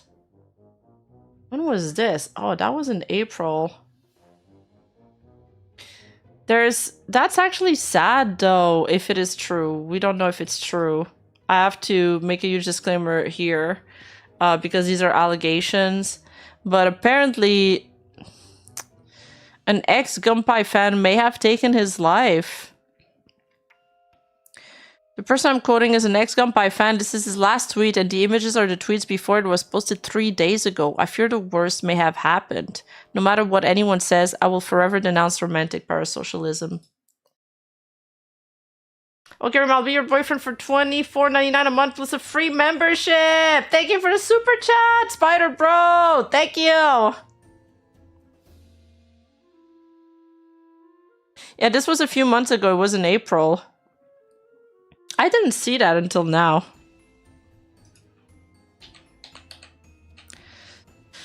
I'm all alone this time. I'm 3 hours away from my parents. They can't stop me. I want one last hug, but there's nobody around me. I'm all alone. Oh, this is so sad. This is nobody's fault but my own. I'm not blaming anyone for the way I feel. It's my fault for being a pathetic idiot and getting too attached to someone I barely knew. I finally felt like I was wanted. I knew it was fake, but it was the first time in my life where I had fun with someone and enjoyed talking to them. And then I was just disposed so easily without a second thought. Why, was he kicked or something? The whole time during my shift today, all I could think about was how I was going to do it. That's horrible. And what I want to say to my parents before I go, everything just hurts so bad. I don't remember the last time I cried, but I really need to go tonight. I don't think I can go on much longer. There's no way I can recover. I have to do it. I don't see any other way. I need to get out of there. I'm bawling like a fucking child. What kind of man does that? I can't... Dude, this is actually so fucking sad. It's actually so sad that this person is alone in their last few moments and they're thinking about doing this. Yeah, over Gumpai of all people, what the fuck?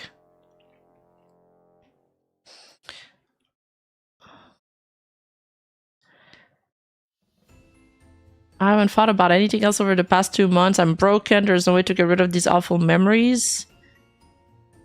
All of these fun, happy memories that I finally made with real people have turned into the darkest thing imaginable. I'm ruined. My brain is ruined. I'm so fucking broken. I'm a pathetic loser. Crybaby. I'm way too sensitive. Everyone else has moved on, but here I am.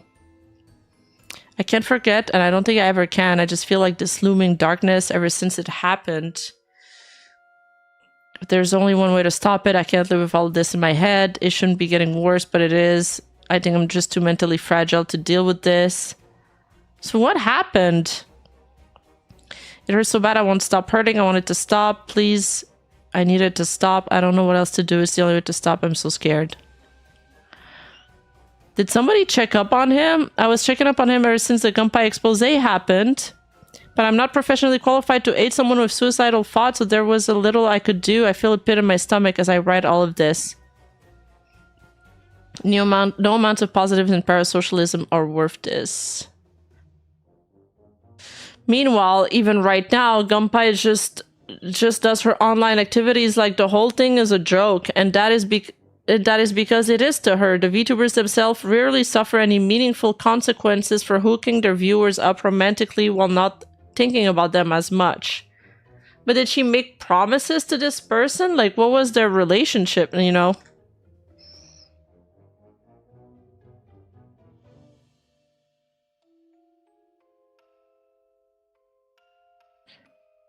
But what if the VTuber just doesn't have a boyfriend? It matters not. The viewers take the relationship much more seriously than the streamer. CMM is not the only example I've seen by far. Simply put, a VTuber losing one fan is not the same as a fan losing their one VTuber. I guarantee you that every single VTuber that invites romantic parasocialism is also inviting at least one person who will end it all if their commitment to them is not equal, and by them, I really mean them only, not the collective of their viewers as a faceless entity. I understand that this may be hard to read and accept as either one of those VTubers or one of their fans, but I have observed this space long enough to know that this case is far from an isolated reality, and I'm not about to wait for a second victim to speak up about it.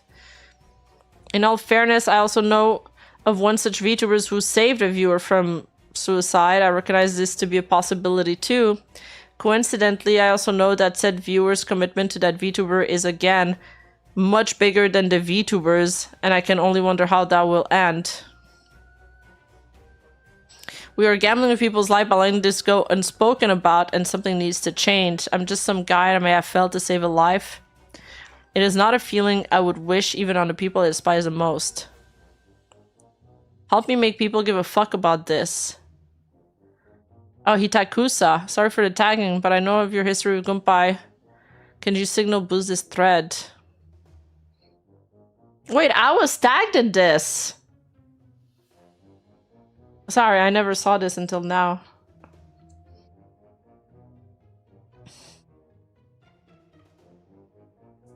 This person replied, I don't like Gumpai, but to be if you're an adult, the blame is entirely on you, and if you're not, then on your parents. He was about 21 according to his tweets, an adult for sure, but definitely still in range to be vulnerable and lacking a support and direction for these things. I was clueless until I was like 23, 24. I mean, we've spoken at length about the danger of parasocial relationships. I think it's a tricky field to navigate for sure. Oops, sorry. I moved behind my mic, so my face tracking died. What should I... How can I word this? I feel like I have this metaphor where I compare it, the GFE streamers, to an alcohol store. So the alcohol stores are open during business hours, but that doesn't necessarily mean that every person that goes in there is an alcoholic. So yeah, they do put out the products, but at the end of the day, whether you take too much of it is kind of up to the individual. And then when there's other troubles that come in, if they're going through some tough time, if there's psychological illness on top of that, it can get very tricky very fast. And it's kind of like, you know, when the bartender gets a customer that looks a little too drunk and they ask for another glass, well, it's also the responsibility of the bartender to be like, hey dude, I think you should just get a glass of water and go home. So this is probably a little more difficult to flag if the person isn't very outspoken or if you don't notice them. But it's kind of like, it reminds me of that Sheena viewer, you know, the one that said he was quitting Sheena's fan base because he like pulled a loan of like $20,000 just so he could buy her fan arts and stuff. And she was like, it's okay, you know, if this is the stop, if this is your train stop where you have to get off, then that's totally fine. So I think also the creator needs to be like, yo, this is enough. It can't go further than that.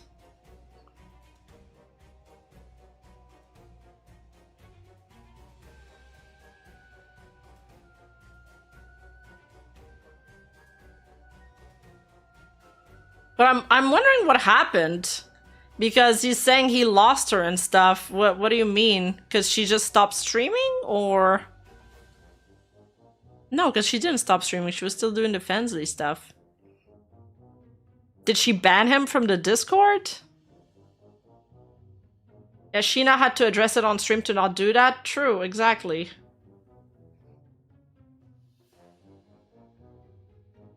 It was $10,000? Okay, it was $10,000 for the Sheena thing.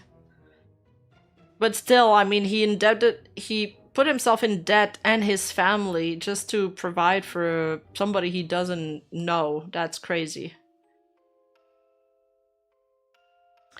Okay. He's upset because he found out she had a boyfriend. Yeah, okay, I get it. Oh. Oh. This is the moment where Rima gets it. I'm dumb. Thank you, Kursiden. Yes, like Uruha Rushia.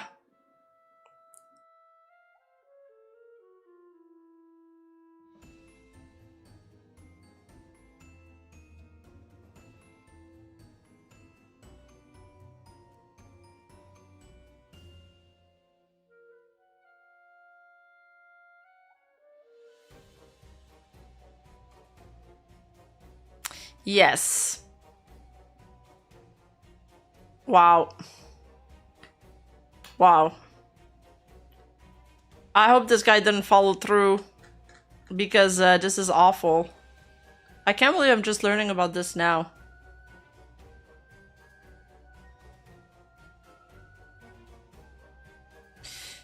The problem is that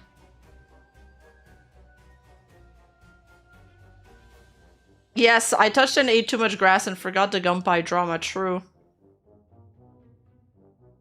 I forgot what I was gonna say.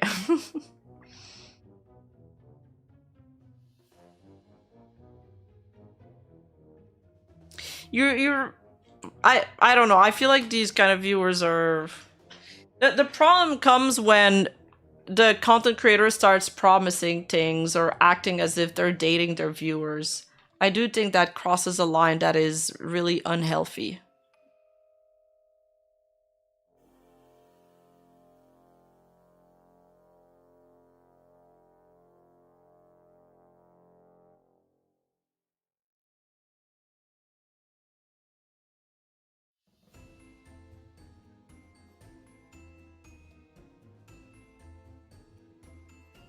This is the lore the dude who bought Gumpai's old model wrote. Gumpai is brought before the Council of Vtubers, where she is judged and ultimately found guilty. As punishment, her soul is removed from the dog model.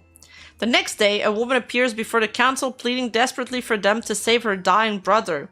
The doctors have done all they can. The council, having dealt with her brothers many times before, is reluctant to help, but as the sister continues to beg, her voice breaks with desperation. The council finally agrees. Asian is brought before the council in a wheelchair, unaware of what is about to happen. Without warning, his soul is pulled from his body and placed into Gumpai's old model. Ashen quickly realizes that their help came with a price. Now he walks in this world not only burdened by his own struggles, but also haunted by the consequences of Gumpai's past actions. What the fuck?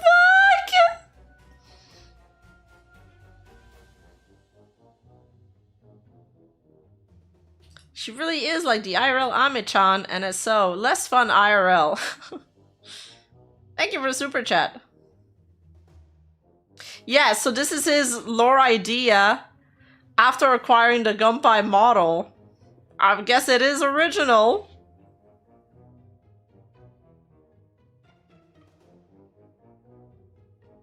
Yeah, that's the guy who bought the Gumpai model. That's insane. Okay.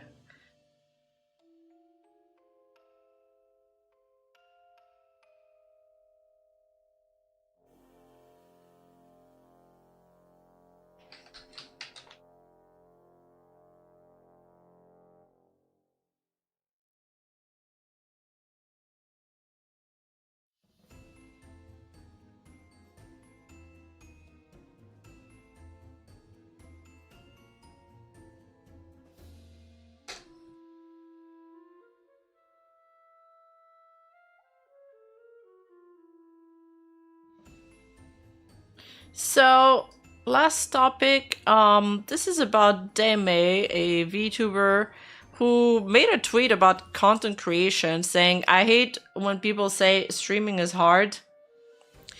It's really not. I'm blessed as fuck being able to sit my ass all day yapping, playing games and reacting to videos. Taking breaks whenever I want to is a privilege. And this tweet generated a lot of discussion. One person in particular called Monia said it's easy when you've got a whole team manager or corpo backing you, but doing it all solo, not so much. You're marketing yourself, engaging with your community, handling biz relationships, editing for shorts, planning your next move. No, it is hard for some. Respect that.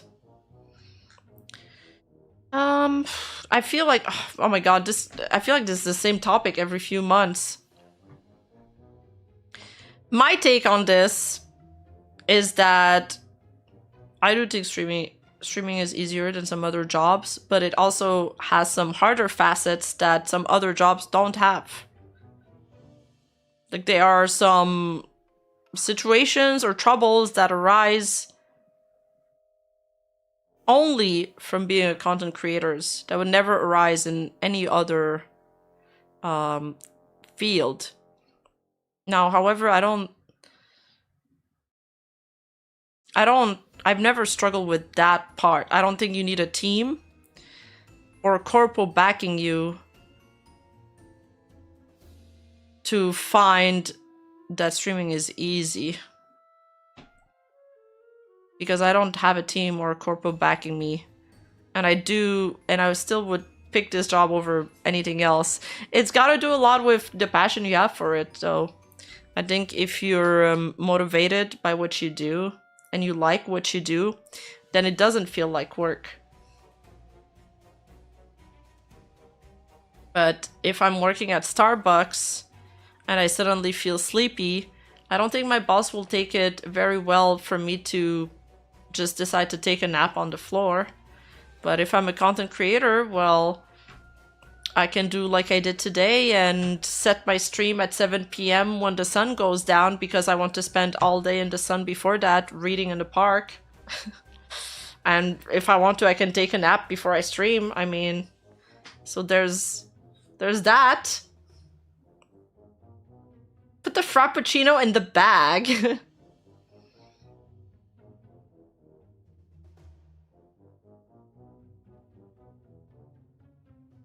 So that was the beginning of this, but then it got worse.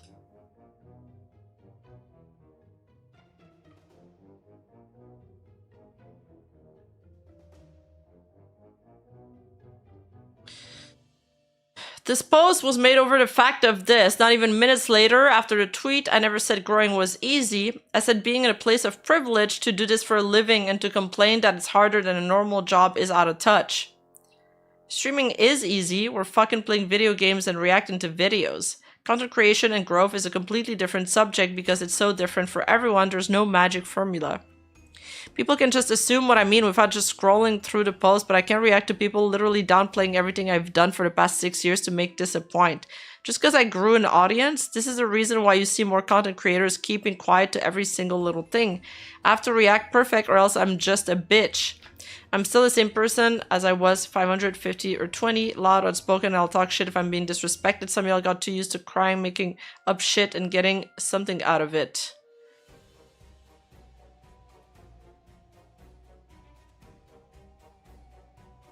She puts this.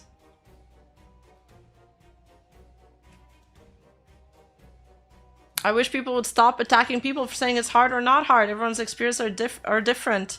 Yeah, I'm not sure why this is such a controversial topic. I mean, there's some parts that are harder, and then there's some parts that are easier. It's got its own set of challenges. Yeah. And this is why, you know, sometimes I have to take breaks from content creations.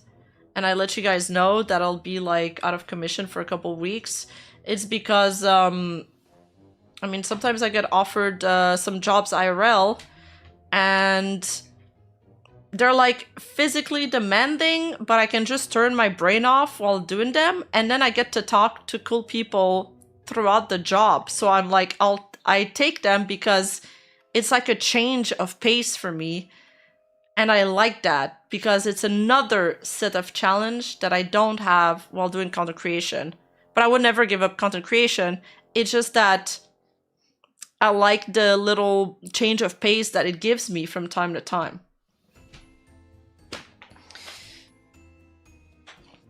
Anyway, so Demi replies, 100% I hate when someone is literally 1,000 plus viewers and D, bringing up 5k plus a month and complaining to their audience who actually do work to make a living at the same time, support you to live this luxury. It's just literally the most out of touch shit ever. The challenge is growing, but once you've reached those numbers, people have no right to complain how it's harder than a 9 to 5. I mean, she's kind of right. I feel like complaining that it's so hard to your audience. Some of them are looking for work. Some of them can't find work, even though they've been looking for months. Like in this economy, complaining about your job to your audience that is donating to you, it feels disrespectful and out of touch. I can agree with that part for sure. You think making videos and uploading on YouTube is harder than streaming? It depends what mood I'm in. Yeah, it depends what mood I'm in. Lately, streaming for me has felt more difficult than writing, because writing, I'm in a creative mindset and I feel like getting creative, so it's easy for me to get into that mood. But some days, creativity doesn't come like this. And then in those days, it's easier for me to stream.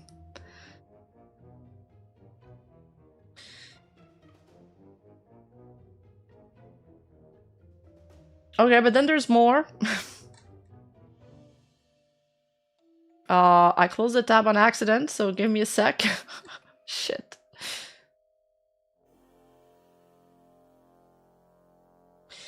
So basically, Demi makes the tweet about streaming being easy. There's a few people that disagree and share their own opinions, either in comments or QRTs. One of them is Monia, you know, the VTuber, this one that I showed you guys. So Demi really doesn't like this reply and she blocks her. Then Monia, she makes a tweet about her being blocked and says that Demi is incapable of hearing opposing opinions. But then Demi goes to stream and talks about her post for around 2 hours. And she's really unhappy with it. Rosie made a tweet about this, saying, when you make a tweet like yours, it invites discussion. Maybe you felt personally about it, but the people commenting didn't seem mean-spirited at all. They just had a different opinion and wanted to share it with you.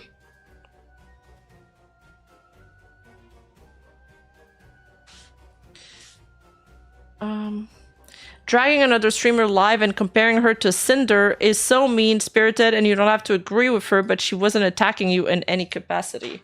So apparently Demi on her stream was being really bad faith with Monia. She was comparing her to Cinder, saying she was a mean girl and all of that. I do feel like these insults go beyond the scope of mere criticism and commentary, because you fall into name calling.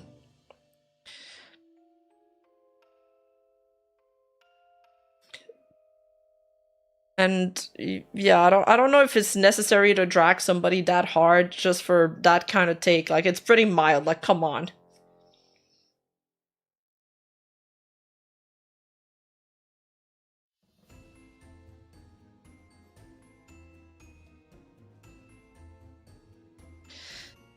This happened because it was internalized as Demi being the one referred to with a manager, or the one having an easy job, when it was clear people were saying it in a generic sense. Because she felt attacked, she felt the need to defend herself, when neither people seemed to have this intent.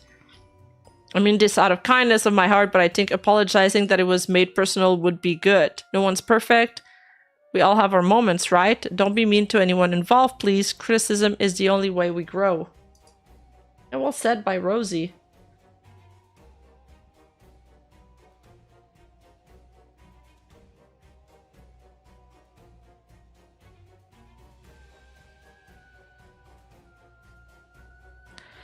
There's also another instance where somebody else made a video on this. And the video was copyright claimed by Demi. Like, this situation just keeps on escalating for no reason. All because of an innocuous tweet. Alright, I don't know any of these girls, but if you're going to publicly drag another girl for disagreeing on a tweet on your Twitch streams and block them so they can't defend themselves, why the fuck would you copyright them on a video they made? Edit, it was a video made by a Demi fan and not her directly on the situation. So she copyrighted her own fan video? You compare them to Cinder live on stream. That's a heavy allegation. What people don't understand is that Cinder was found to try to sabotage her friend's project and blacklist them. I don't think you should throw around the Cinder allegation that easily whenever you believe that somebody's being mean. It's like, it's really watering down the situation. But yeah, I mean, I don't know if you guys know about this, but copywriting videos because you don't agree with like the criticism or you want something to be buried is like actually very taboo in the YouTube world. And Cinder admitted in her own apology doc. Yeah, exactly.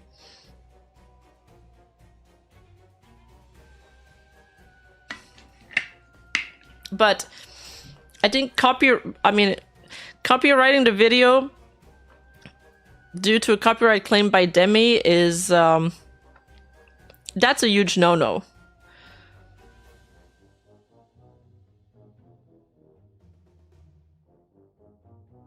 Demi reacts to Twitter drama. Oh no.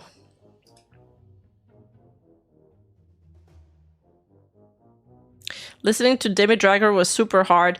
Now Rosie made a video on this.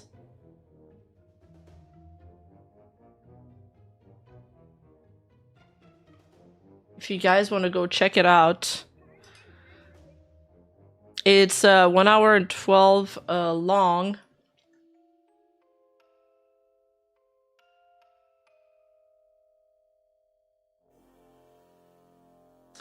So apparently the reason why she took down the fan account video is because she says it lacked context. But it's a copyright claim. And after a few people cover it happening, she doubles down on her following Twitch stream, saying that actually Cinder is better than Monia because at least she cares for her community. And then she gets upset around the 10-minute mark, go off about Rosie. For a tweet mentioning the situation, but she doesn't go into other people like Alara who have covered the situation. Interesting. I kind of want to watch the first 10 minutes real quick.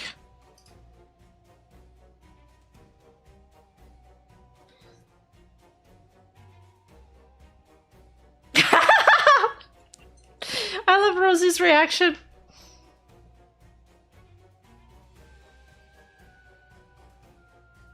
Oh, it's muted.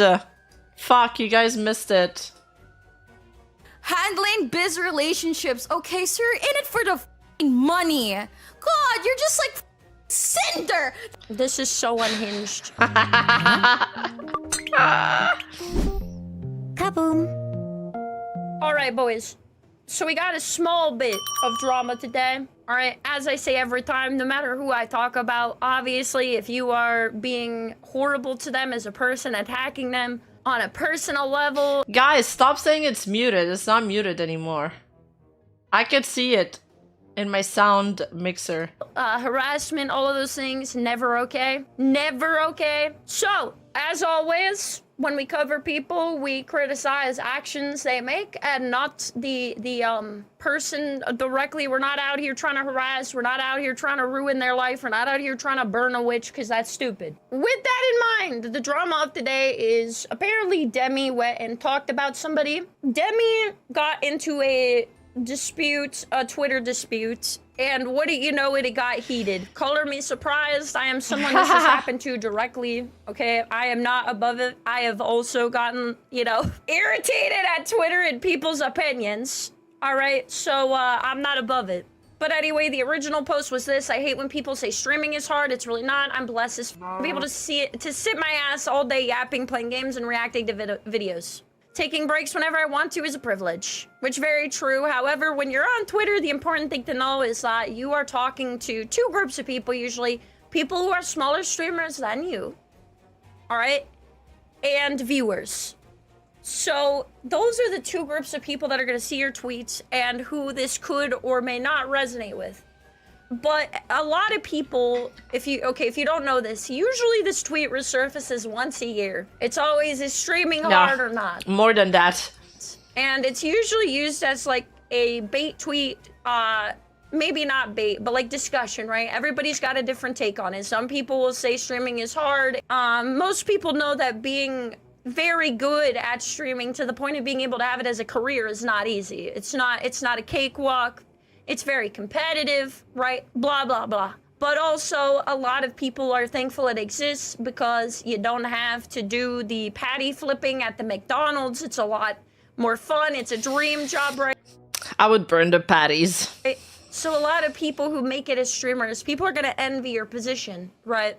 It's clear that one is wanted over the other. So when you do reach success, even if you've worked really hard for it, it's important to know that other people do not have that luxury. Just like even the cake. if you've worked extremely hard for it, it is still a luxury. So that is why a lot of people will have a disagreement on it. I've actually never flipped a patty. Like, do you have to throw it in the air and catch it? Or can you just do a low-key flip?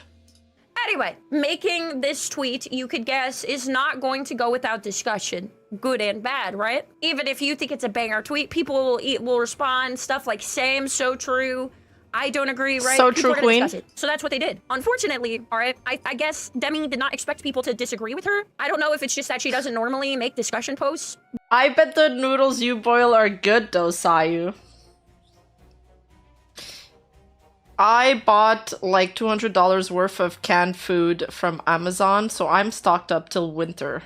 But I think she got too personal. This is my opinion, right? I think she took things too personal. And I think it wasn't meant personal. And I say this because I've done this myself. I've thought maybe a viewer was trying to bully me for something early on in streaming, and I've been like, hey, f you, oi, tiny pee-pee, all right? And then I realized, I'm like, whoa, I'm way over projecting. It's not that deep. I'm like overcompensating because I'm used to people coming my way being a dickhead. And now I just like assume that people who talk this way are going to be a dickhead like every time. And why so many? Cause you should never let me shop online at 3 a.m. I've had a lot of insomnia lately and I can't sleep. And then I just started like scrolling and scrolling and scrolling. I found some noodles that were 9 calories per portion. I bought a bunch of beans, like canned beans. I like that Mexican style bean. It's like more like mashed beans, like pinto beans. And also some English ones. And I found this Korean, like instant, what is it called? Like tteokbokki, something like that. And I didn't know they made them, so I had to try them too. And then I bought a bunch of hot sauce and some canned tunas. And I just couldn't stop. Like it just kept on going. I was like, oh, might as well get some canned soup while I'm there and some instant ramen. And oh, and it's just, yeah. So I realized I'm like, this is my own problem. Because yes, people have been dickheads to me, but no, not everyone is doing this maliciously or with a bad intent, right? So I need to tone it back. Because I don't want to be a bully on accident. Anyway, what I'm saying is I am far from a perfect person, right? I'm not covering this because I'm a better person. I'm covering this because I've had the same thing. A different scenario, but literally it slipped into the same thing in a different context in a way. Does that make sense? I don't want you guys being like, oh, that, you know, Rosie thinks she's better than her. No. Anyways. Oh, and I ordered some soba noodles. But everything that I bought comes in like big packs. So that's why I said I'm stocked up till winter. Like this is gonna last me for several months. So if there's a zombie apocalypse, I'm ready. So people are gonna agree, people are gonna disagree, people are gonna say shit, right? People are gonna say, I don't even know if I can find what she said. But anyway, the first thing that happened is one of the people who disagreed with her, she felt was a personal attack. At least that's the way I take her response, right? So here's the person disagreeing, looks like a regular old viewer, doesn't look like another streamer, maybe it is. But they said, in my opinion, all right, to her saying that streaming's easy. It's a different kind of difficult than a normal job, but it's nowhere near as hard as a regular 9 to 5. Now, to me, I don't see this guy as seeming like he's going after Demi. What do you guys think? This is just my opinion. I don't think he's going after her. I think he's just literally wanting to weigh in, share his own perspective. I don't think he's saying like, F you, Demi, eat my foot. All right, this does not, like, I've read some posts where I felt like the person's maybe being a little spicy, but he doesn't seem like he's being spicy. He seems like he wants to interact. He wants to share. He wants to just share his opinion. Oh my god, that's messed up, Non. He wants to be part of the conversation, right? That's how I took it. Yeah, just a guy like, oh, I see we're talking about this. This is my perspective. And he even says, like, in my opinion, as a preface, right? So he's not saying, like, Demi, you're wrong. Like, this is the correct opinion, right? This is just, like, this is my, like, how I feel. The way she responded is fine. 100% I hate it when somebody's literally a 1,000+ viewer Andy bringing in 5K a month and complaining to their audience who actually do work to make a living at the same time support you. Okay, I want to get to the stream part. Okay, so it is this person again? This person, right? The Rockstar VTuber? Just so you guys know from a personal experience, I've said hi to Demi a few times in passing. I've even stopped by her stream and she's been nothing but nice to me. So if anything, I know less about the girl she's talking about and I have personal experience with Demi being nice to me. But I don't know either of them past, like, you know, in passing. Like, I haven't spoken to them directly. All right, so she's talking about the other girl. Oh, you guys are talking about ingenuity? Well, sometimes I run out of coffee filter, but you can just use a Scott towel to replace the coffee filter with. Yeah, I felt pretty ingenious about figuring that one out by myself. Then. All right, so streaming's easy. We're playing video games and reacting to videos. Content creation and growth is a completely different subject because it's so different from everyone. There's no magic formula. People can just assume what I mean without just scrolling through the post. Yes, because you did make a public post, so some people are gonna be dumb. I hate to put. Okay, we read that tweet already.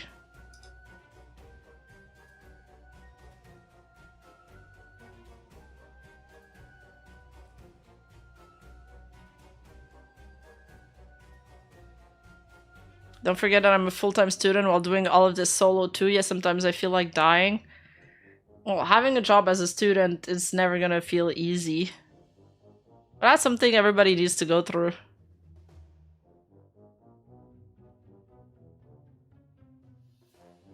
Oh, there we go.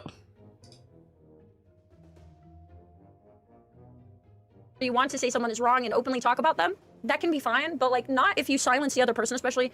And dragging it on stream like this, I feel like it's like you're kind of being unaware. Like you are much bigger than Monia is, and so when you are of this size, right, you kind of have to be aware that you hold the power for somebody to get harassed, and you can't be responsible. Like, all right, if Demi went and sent Monia a tweet, right, tweeted back and said, I don't agree with you, I feel like you have a bad take. If she did that on Twitter and some of her audience members like were super cruel to Monia, I would say that's not Demi's fault, especially if she always advocates for not being this way.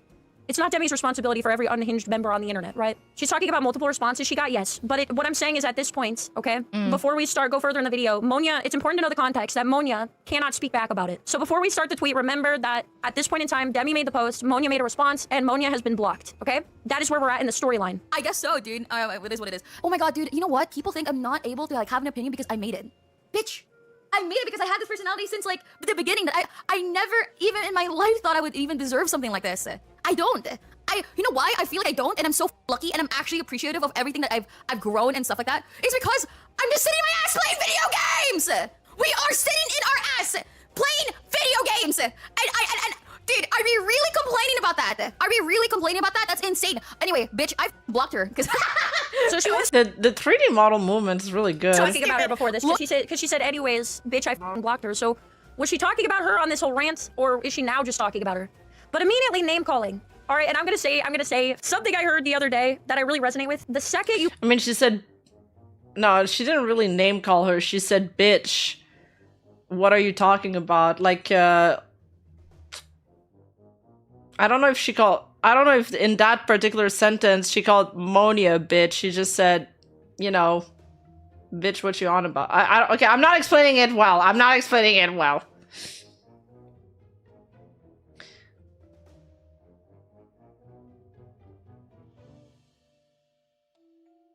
call somebody a name, you're losing an argument, all right? I feel like this about anybody. I feel like she used it as a filler word. Second you start name calling, you've lost the argument. Yes, kind of like how you use homie, but you use bitch instead. You know, kind of like how they use it in Kill Bill. You are attacking them as a person and not the argument, all right? So if me and Darling Straub are disagreeing on a hot topic and I just say, anyway, like Straub is a bitch, now I'm attacking Straub as a I'm sorry, I'm using you as an example again. It's because if I use Kitsu as an example, the other streamer in the room, Kitsu, will just say, like, I love you too, all right? Like, me calling Kitsu a bitch is playful speech, so I can't use it. I'm sorry. I don't know if she called her a bitch or used it as a sentence starter. Yeah, yeah. So anyway, the second you start name calling, this only goes downhill, all right? And by the way, I've learned this as a little kid. When me and my dad would argue, right? My dad would say, we can argue, but if you yell, if you yell and you name call, then nothing's getting solved, and you have to come back when you're not as heated. I learned this when I was 6, because he said the second you are heated enough to just throw names at somebody, you are trying to play PvP. You're not trying to fix anything. Look at this. Okay. Thing. I could not believe. Like I could not PvP. believe. Cybermore, thank you so much for the tier 1. Dude, you know what? When I got my first ever subscriber, I was so shocked that people would even like spend money on me, to the point where somebody donated to me before, and I told them like, can I please refund it? It feels too much. Because I was like genuinely not used to the concept of people sending me free money for me not doing anything. And it took me a long time. Oh my god, I think they're just doing it for clout. Do better, be better. Exactly. Bro, okay, so now she's alleging, I'm sorry. Words matter. Your words have weight when you are this size. I'm not saying Debbie's lying here, but saying you want to refund your dono here just feels eh. Wait, when did she say she wants to refund your dono? Oh, she said she got a dono from someone and she wanted to refund them. So the reason she's saying that is the whole point of like, she didn't think she deserved it because she wasn't doing anything to get the dono. So she's making this point for a reason, which is that when she first started getting donos on stream, she couldn't believe she was just getting money while playing a video game, and she didn't feel like she did anything that would warrant somebody giving her money. But she is grandstanding while having this other VTuber on the stream, right? That she just called a bitch. So it puts it in a really bad light, even if she's talking about something she genuinely felt. That might be an important part of the argument, right? Not paying attention to what she said, yes. I just like to watch videos and never pay attention once. Are we really complaining about that? That's insane. Anyway, bitch, I blocked her because it was I like the Rosie reply to the chat. so stupid. Look at this thing. I could not believe. Cybermore, thank you so much for the tier 1. Dude, you know what? When I got my first ever subscriber, I was so shocked that people would even like spend money on me, to the point where somebody donated to me before, and I told them like, can I please refund it? It feels too much. Because I was genuinely I understood what you said after. of people sending me free money for. So this doesn't bother me too much. The only thing that bothers me is she's talking about a situation where she's being humble right after she called someone a bitch. So it comes off a lot worse than if the story was on its own, it would come off fine, is what I'm saying. It's the fact that she's doing it while talking about her that it comes off as a lot less goodwill. Me not doing anything. But it took on me its a own, long time. On its own, her talking about this isn't a problem. Oh my god, I think they're just doing it for clout. Do better, be better. Exactly. I think this is far more problematic, the fact that she said she's only doing it for clout. To me, this is more damaging. It's a direct accusation. Just because she holds a different opinion than you right after calling her a bitch, I feel like it's much more problematic than you sharing the nice story you had with your viewer. That's kind of like a B-. Comes off bad, but not nearly as bad as saying she's doing it for clout. Exactly. Oh my god. Look at this take. Prepare for this take. It's easy when you got a whole team. You're talking to me? No. Me. See, this is the problem, right? She didn't say it's easy for Demi because she has a whole team. She said it's easy when you've got a whole team. When. So I think she's talking in general, and this is me imagining, okay, in my POV, that she is responding to me. I would not take this as Monia specifically alleging that I have a team. And guess what, guys? I have a team. Guys, not to brag, but I'm a smaller VTuber and I have a team. I have a team. I'm cool. I, in fact, have 2 separate managers that work on different things for me that I pay at this point, and an editor. All right? I don't know if that lowers my case. Sorry to say. I, in fact, made a team from an editor that I trained. From the editing I knew about, started paying them, and then slowly, over the course of like an entire year, I got the ability to have a team. But I trained that team, and I did not start with one. The wording does direct it towards Demi. Chat, I don't think so. No, you're not. All right, leave their quote up. I'm not saying to delete it. The wording does direct it towards Demi. It doesn't. When you're quoting someone like that and say those words, you're not quoting them. I'll give you the benefit of the doubt. I disagree. My opinion is if I saw this, I don't look at No, but Monia clearly... shit, I forgot the word I was gonna use. Monia clearly assumes that every successful VTuber has a huge team behind them that makes it easy for them to operate. Which I don't think is always the case. And even when they do have a full team, sometimes they still get like really busy. Arguments as emotional. To me, this looks pretty neutral. It looks to me like she's telling me her personal disagreements and frustration of being an indie, and not her frustration at Demi. I feel like it's fair. Maybe you feel like, let's say she was directing this at Demi. Even if she did this, the way that this was handled is wrong. Yeah. This is a nothing burger. No, it's not. Because bullying is harmful to people, and silencing their opinions is damaging. Well, what do you take it as then, Sayu? You think she's talking to Demi? And when it's from a larger creator, people feel like they can't ever engage in a discussion without getting pulled by their hair. Monia said English isn't her first language. She said you was a general point. That's how I took it, but like, okay. What I mean to say is, let's say... So Monia's English isn't her first language. Oh, it's still saying that if you have a team, it makes it easier to handle everything. I do feel like the tone of the tweet is a little, like, aggressive. I think it could have been worded better. Monia had, right? Let's even go in a metaphorical worst case scenario. Let's say Monia did say, Demi, you're wrong. It's easy because you have a whole team and manager, right? Even if Demi was directly called out and wrong, and Monia was wrong, and alleging that Demi had these things she didn't, Demi at this point has blocked her, dragged her on stream, and called her a bitch, and implied that she is doing this for clout. All of those things are far worse than Monia having alleged something that maybe she was incorrect about in a tweet. Even if you took it in the worst case faith for Monia, what Demi did is clearly wrong and not justified as a reaction in any case. Look at this take. Prepare. Yeah, I was gonna say, she's saying it in general as a blanket statement towards anybody who's criticizing her, so... It's easy when you got a whole team. You're talking to me? Me. Bitch, you don't even know who the I am to be saying that shit to me. Honey bunny, honey, because it's tier 1. I see what you mean, Why are we Sayu. saying bitch again? What? Why are we saying bitch? You guys are getting stuck in the weeds. Even if you believe Monia's post was more directed at Demi, you don't grab somebody, block them so they can't defend themselves, go on stream and call them a bitch repeatedly. Yeah, she's replaying it to her chat right now. This is in bad faith. What team? I have been solo since 5 years. A manager? What manager? This is what I mean, right? She could have been Guys. inspiring and been like, hey, if you're talking about me, I don't have a manager or a team and I still got this far, you can get this far too, Monia. And it would have been inspiring, right? I feel like it would have. That is true. Where's the manager right now? A corpo backing you. What corpo? Guys, where's the corpo? Guys, you need a manager. Okay. Where's the corpo, guys? Corpo? Any corpo? But doing it all solo? Not so much. You're marketing yourself outside of streaming. So this is not even talking about streaming I feel like anymore. you're both reading way too much into what we said. It's not even though because Monia didn't drag Demi on stream. Monia didn't block Demi and proceed to go to stream and talk smack about her while having her blocked. And also, Demi has a much bigger sizable audience in order to do this with, so it can result in dogpiling. Grow in your community, which I didn't even say anything about. I never said that growing your community is easy. I said streaming is easy. Did I say growing your streaming is easy? They're related. No. Also the weird, like, haha, hilarious, and dogpiling comes off really bad. And this is why a lot of times I struggle to know whether to cover serious issues or not, because when I cover serious issues, I can't be lighthearted and silly or end up downplaying things or sounding mean about them, all right? This happens even if it's unintentional. If you're trying to have your normal playful energy that you have at gaming and other topics, but now you're covering drama having to do with yourself, it's gonna come off bad. Community. Bitch, do you even like streaming? Do you even like creating an audience? Isn't the whole point of streaming? Like, now she's directly attacking her, but she's not giving her a chance to write back. She's like saying, bitch, don't you even like streaming? She says bitch a lot. Yeah, maybe this isn't the right time to use this as a filler sentence. Creating an audience and engaging with your community? Like, Yeah, I think I'm... Demi's post was fine, whatever. People are free to disagree or not. Monia's post could have been worded better, but also not the worst. But then Demi's reactions to all of this is way over the top, and then the copyright strike to top it all off.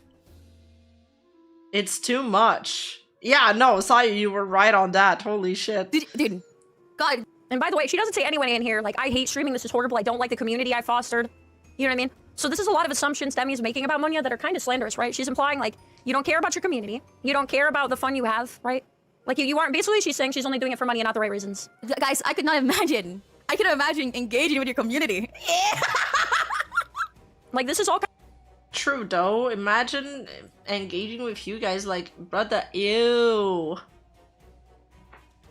kind of mean-spirited, right? I can't imagine engaging with your community. Where does Monia say she doesn't like engaging with her community? Oh, brother, dude. We're really complaining about engaging with your community. Guys, I can't believe I have to look at my chat. I don't think that's what she meant. I think she's saying that it's work. Things being hard or difficult or draining doesn't mean that you hate it. Just because something's hard doesn't mean you don't want to do it anymore. You wish it didn't exist. Guys, I can't... Dude, I can't believe... I feel like this is a dishonest way to take it, especially when Monia can't talk back at this point because she's blocked. If I have to look at my chat! Handling biz relationships. Okay, so you're in it for the f***ing money. God, you're just like Cinder. This is so unhinged. What? This is the meanest part of the entire thing. That's the reason why the Cinder situation even happened. Because you can't even make a real friend. You're only seeing numbers. That is so mean. One, to say she can't make a single friend. One, to say because she Wait, when I see handling business relationship, I wasn't expecting... I didn't interpret it as talking to other content creators. I thought it was about like emailing sponsors and shit. Yeah, this started to feel like a crash out. cares about business relationships in some capacity, that she's only in it for business and doesn't care about the things that come with it. It's very mean. In the streaming scene, there is a problem that I frequently kind of talk about, but it's difficult, all right? It's difficult because here's the thing, chat. There's a clear balance. You have to care about business. You have to care about numbers, right? You have to care about these things. Now, if you only care about things, okay, you will never be happy. Right? That is what the Cinder situation proved, is even when she had it all, she never felt like she had it all. Does that make sense? That's why it's a problem. If you do things only for money, if you do things only for Wise Rosie. money and only for numbers, you will be miserable and your dream job won't be a dream anymore and you will forget what real friendship and genuine things look like. But we're being dishonest if we don't all care to our numbers to a certain extent. And money to a certain extent, the ends justify the means. If you get enough money, you can stream more. All right? I'm only able to do this full time because my bills are paid. The ends justify the means. True. Now, I don't think Monia is saying, like, I would only be happy if I made $10 million. Then I'd be like, brother, you can't treat it that way. We've seen other, case studies of when that doesn't work, right? But her just immediately just saying business relations is one of the things that takes effort and extra time. Being equated to being Cinder is very unhinged. It's very dishonest, and it's not good to take your community on a person and associate them being like that.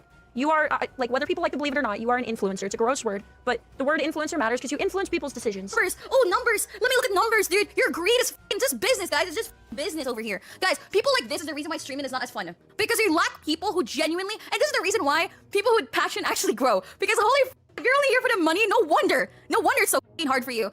Editing shorts, again. All right, she has some truth here. If you are only there for the money, you will burn out because there will be nothing that makes you happy. I'm gonna just say it. It's much easier to grandstand that numbers don't matter when they don't matter to you, when you're at a point in your career where they don't. The appropriate thing to do when you have personal disputes is to handle them privately, not public as a performance for an audience. That this is being said publicly is already a strong sign of bad faith, yes. And also she blocked her, so she has no way to defend herself or say her feelings on it, right? And that's outside of streaming. God lord, dude. Outside of streaming! This is not even about it.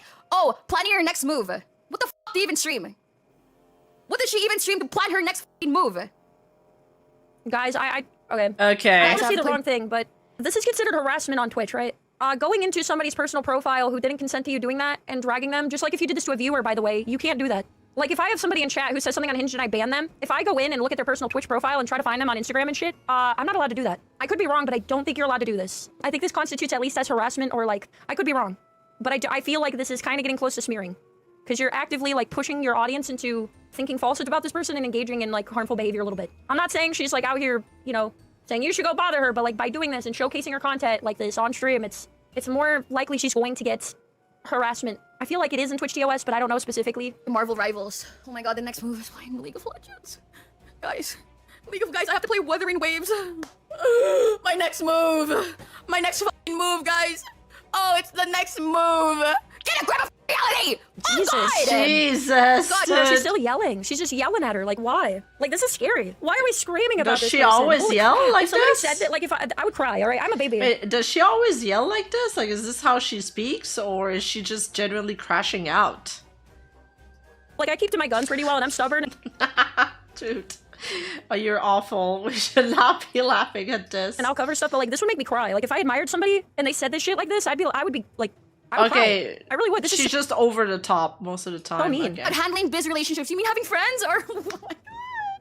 Oh my god. So you're telling me I have to plan to play games for a living? I'm sorry, it's talk just with my chat. This is really mean. I have didn't to realize it actually got this talk mean. to other streamers. Dude, oh my god. You know what? I feel like if a streamer like contacts her and it's not the same size as her, she probably goes like, ugh, look at this. Isn't kind of what you're doing by watching and interpreting everything Demi does is bad? No, because Demi has a VOD of her stream public, but Monia does not. So if Monia made a public video and I reacted to Monia's video on stream and I said I disagree with Monia, or I think she's being mean, then Monia couldn't be like, Rosie, you're not allowed to critique me on stream. Now she could technically copyright claim me on YouTube, but no, because this information is not the same, chat. Because notice how I'm not talking shit or calling Demi a bitch. I'm not name calling her. I'm not saying she deserves unkindness her way. I'm not making fun of her. I'm not saying that she's a horrible person. I'm not saying she's awful.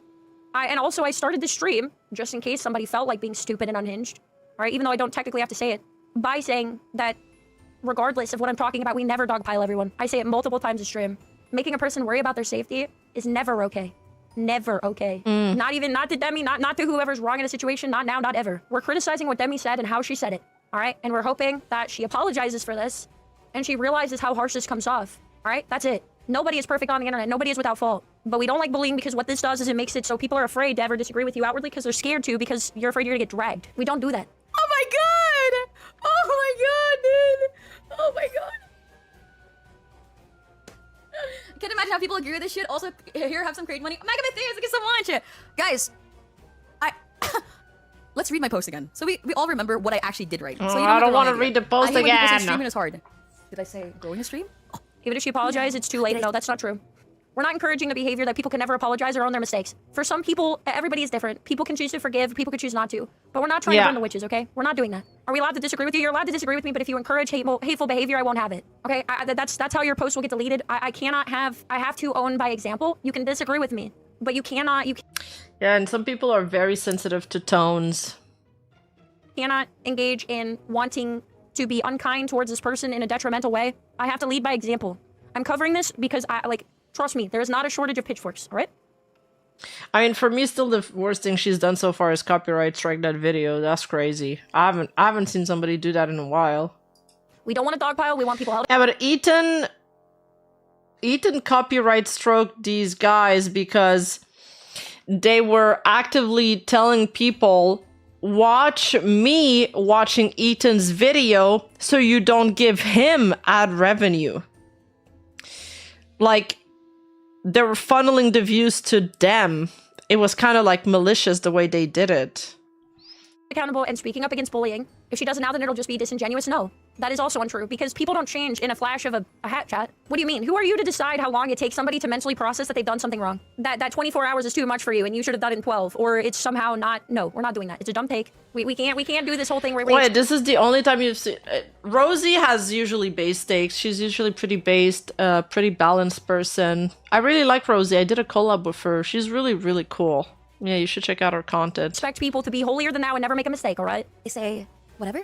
No, I said streaming. Most of these tasks can be applied to literally any other job. I do Exactly, not exactly, Demi. exactly. Dude, just say that you don't want to do like, dude, oh my god, oh my god, oh my god, oh my god. Sunnyside, oh my god, an OG. Sunnyside Jack, how are It's you? harder than a real job because obs sucks balls, bro. Oh my god, guys, following since 2019-0501.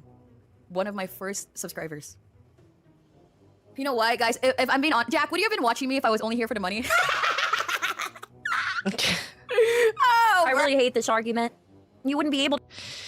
They clipped random parts of the VOD and they gave full context on it. It was just a re-upload of the VOD, so it was not transformative at all. Okay. So apparently the clip that was copyright struck was a re-upload of her VOD, which didn't provide full context. However, you can contact them and ask them to, you know, make some modifications if that is something that really bothers you. be here full time if you didn't make some semblance of money. Brother, dude. You know the reason why there's so many OGs in this chat? It's because I literally didn't change my opinions. And if I did change my opinions, I would say why. I am watching you, so you're the only one here for money, so yeah. Oh, I see, Nivea. I mean, he's not wrong. Sunnyside's not wrong. Okay, and then anyway, I admitted to it. I said, you know what I said? You know what I said in the post? I'm blessed. Me. I'm blessed because I get to do it for a living. Because I get to do it for a living. Oh, I wonder why he said that, right? You would understand, right? That I said it because I do it for a living. Oh, okay. Because being able to sit on my ass all day, yapping, playing videos, and reacting to videos, and taking breaks, whatever I want to, is a privilege. I mean, she has a Ko-Fi account. What does that have to do with the chat? What's wrong with having a Ko-Fi This is not a controversial take. account? Oh, I see what you're saying. Yeah, all of us stream and make money from it, okay? None of us... Yeah, exactly. I think if you are a fan of a content creator and the content creator is like, yo, I'm not comfortable with this being clipped like that, then the fan would probably comply. We're doing it as free charity, all right? We wouldn't make it without some semblance of cash dollar. Our VTuber models cost a lot, all right? It's a bad argument to pretend we're doing this out of charitable reasons. Like, of course I love this more than any 9-to-5 job, but also the ends justify the means, and I'm only able to do this with support. I'm so lucky to be able to do this. Did he complain about OBS being a pain, chat? We're not gonna go after the random viewer, all right? It's just a random viewer. Knitting. That It's just I'm a able random to donut. do I'm not this going for after a that. living. My bad, he's right. Engaging with my community isn't mentally draining at all. I just casually reply to almost every DM, stay active in Discord, chat off stream. Oh, brother. It's so fucking hard to like and reply to people taking time to make art for you! Silly screamer! Don't you know people don't read on silly internet? Now, I'm gonna say what I think here. For me, it's hard because I'm chronically ill. I think Demi also is ill, if I remember right. Doesn't she have some type of, isn't she disabled? So the thing that stinks here is I feel like she could be so inspiring to people like Monia who also share with, like, difficulties. And having regular 9-to-5 jobs, she could be the inspiration they have. I'm not excusing anything she said, right? You guys know this. You guys know how I feel about it, that it's wrong. She should have never done this. I do think there is partially, outside of her personal thing she's saying, I think that I haven't usually seen Demi cover Twitter dramas. This is a new thing for her, to those of you guys who watch Demi. I'm wondering if her normal format for, like, playing games, because I know she plays a lot of FPS and stuff like that, right? I almost feel like there could be a problem with the fact that she's transferring that same excited, memeing, like, happy-go-lucky energy to more serious issues, and so it's coming off as very Yeah, the energy level she's displaying isn't earned, so from an outsider looking in, it just feels too off. Monia needs to... Engaging with my communities and mentally drained, just casually reply to almost every DM, stay active on... Dude, you don't need to reply to DMs. I closed that shit a long time ago. And, I have no interest in having any sort of typing fucking... You reply to DMs when you feel like it. Don't ever feel like you need to reply to people. And also, don't give people the expectations that they'll get a reply from you. That's also a slippery slope. You need to protect your mental space. You need to protect your energy, or you won't be able to create if all you do, if most of your day is consumed by small little tasks. For the Discord stuff, though, you need to be active when you are starting up your Discord community. But as your community grow, it should become self-regulating and how do you say that? Like, there's going to be micro communities that develop within your communities and hubs, and people will just start to hang out on your own. But when you are starting off, you need to spend a lot of energy on your Discord. That is true, though. That was one of the biggest time sinks at first, but it's not so much anymore. Like, I haven't been very active on any social medias in the past few days, and honestly, I haven't been looking at my electronics at all. I haven't opened YouTube Studio, I haven't opened Discord, and I haven't really opened Twitter, save from here and there at times. And I don't know, I just didn't feel like it. Yes, like, I think I respond to DMs if it warrants a response, especially if it's like a business one. But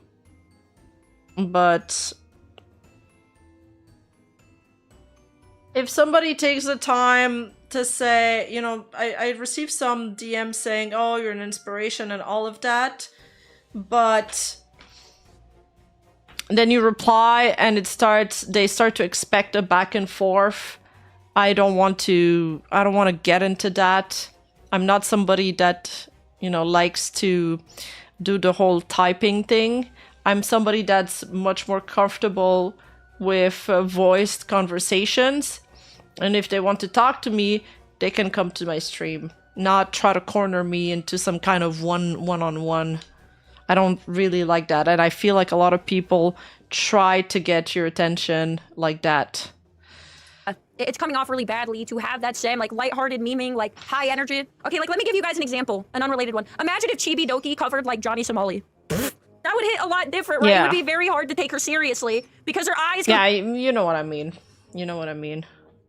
different f***ing directions, all right? Do you see what I'm saying? And, like, as soon as, like, Johnny Somali committed a crime, let's say Chibi does the eyeball toggle. You know what I'm saying? Like, the eyeball sticking out like that. It would be hilarious, but it would get rid of any sincerity she had towards a serious topic. Does that make sense? Like, I'm trying to put this in a way that is really black and white. So I think there is a chance that if she doesn't normally cover drama, her lighthearted, silly tone is hitting wrong because she's doing it about more serious issues. This is a genuine criticism. I'm not saying it. I have to say that most people that, like, have DM me to tell me, like, yo, I'm a big fan of your content and blah blah, and like they took the time to do that, so I try to reply thank you and stuff. So far everybody's been really respectful, and they haven't tried to continue the conversation too much or be like, yo, we should be friends and play some games together. Because then I'm gonna be like, well, I don't play games. I actually don't play games, sorry. It justifies anything she did. But do you see what I'm saying? I think sometimes when you swap formats, like, I want to play the horse game later. I'm going to be way more playful than when I'm covering this. You see what I'm saying? But it's also why I struggle sometimes when I cover serious situations, because I know my energy is far more calm. I'm a lot more serious. And sometimes I feel like which part of me do people like the most, right? Is it going to be weird if one stream I'm talking serious like I am now, and the next stream I'm like, smash! I really like horsewomen, right? Like, is it gonna be like a weird feeling if some people follow me from funny clips online and then they see me posting seriously, right? Or like, I don't want to DM you because I'm shy. Well, I don't. Okay, there's different kinds of DMs. There's like the DM is, I've been a viewer of your content for X amount of months. You've helped me get through difficult times, and I just want to take the time to thank you for what you do. Things like that. Also, you're the best Fox VTuber I've ever heard. You're intelligent, beautiful, blah, blah, blah. You know, just glaze me. Those DMs are fine.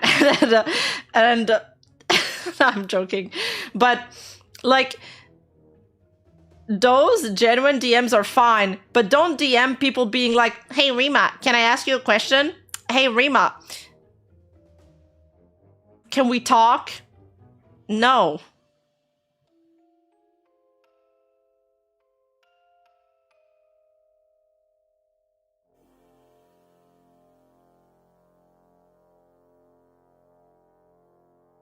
You know, there's DMs that are done with an intent that is wholesome, and then there's like the DMs that are done with another intent, And people can pick up on that pretty quickly, I think.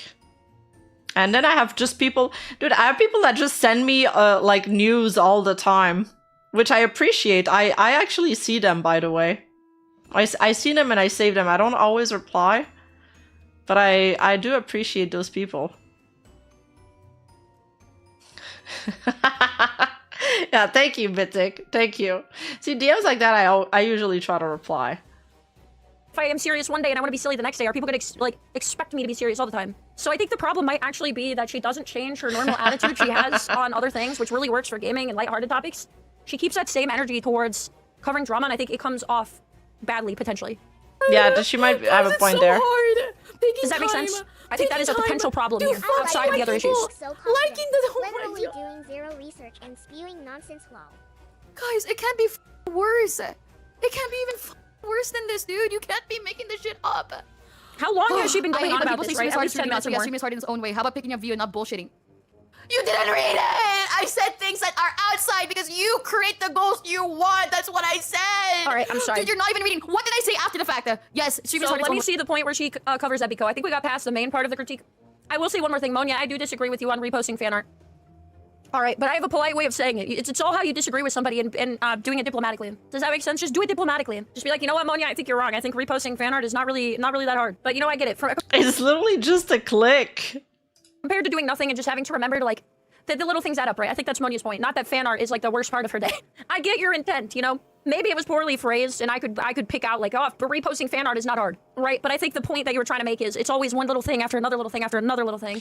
Yeah, as someone with social anxiety, replying to others can be mentally taxing. It can be, yes, for sure. You just gotta pick the time where you feel like doing it, so it is genuine, you know. You know what I'm saying? I think that was what she was going for. So I could get hung up in the weeds to be like, I can't believe Monia doesn't like fan art of herself. It takes it a chore to repost it. I can't believe she would say it, but I know the whole point of her post. That would be disingenuous, right? I know her entire point is like, well, it's just one tweet I have to make, or it's just one fan art I gotta, you know, retweet. Oh, by the way, don't forget to post your short. Also, don't forget to put it on YouTube. Also, don't forget to put it on Instagram. Also, don't forget to keep track of your Discord. Also, don't forget to get, you know what I mean? It's the fact that when you're doing it alone, you have little things you need to keep track of, and they take up little bits of time, and they can be frustrating to forget about and keep track of.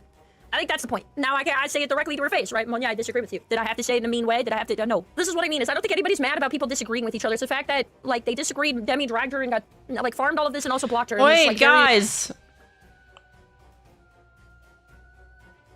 Huh? Wait, hold up.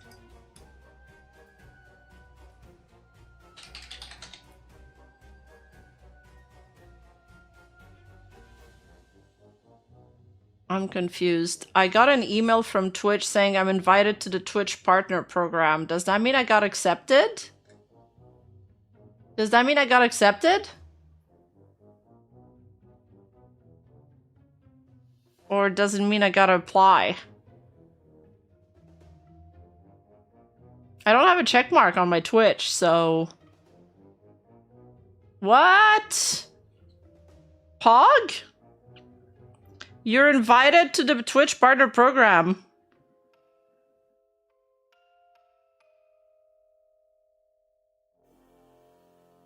Let's go!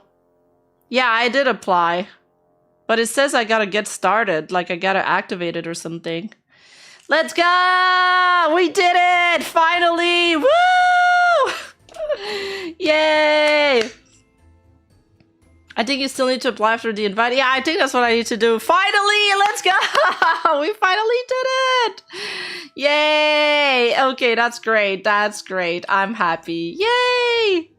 Thank you, chat. You just gotta go on board and bam? Okay, I will.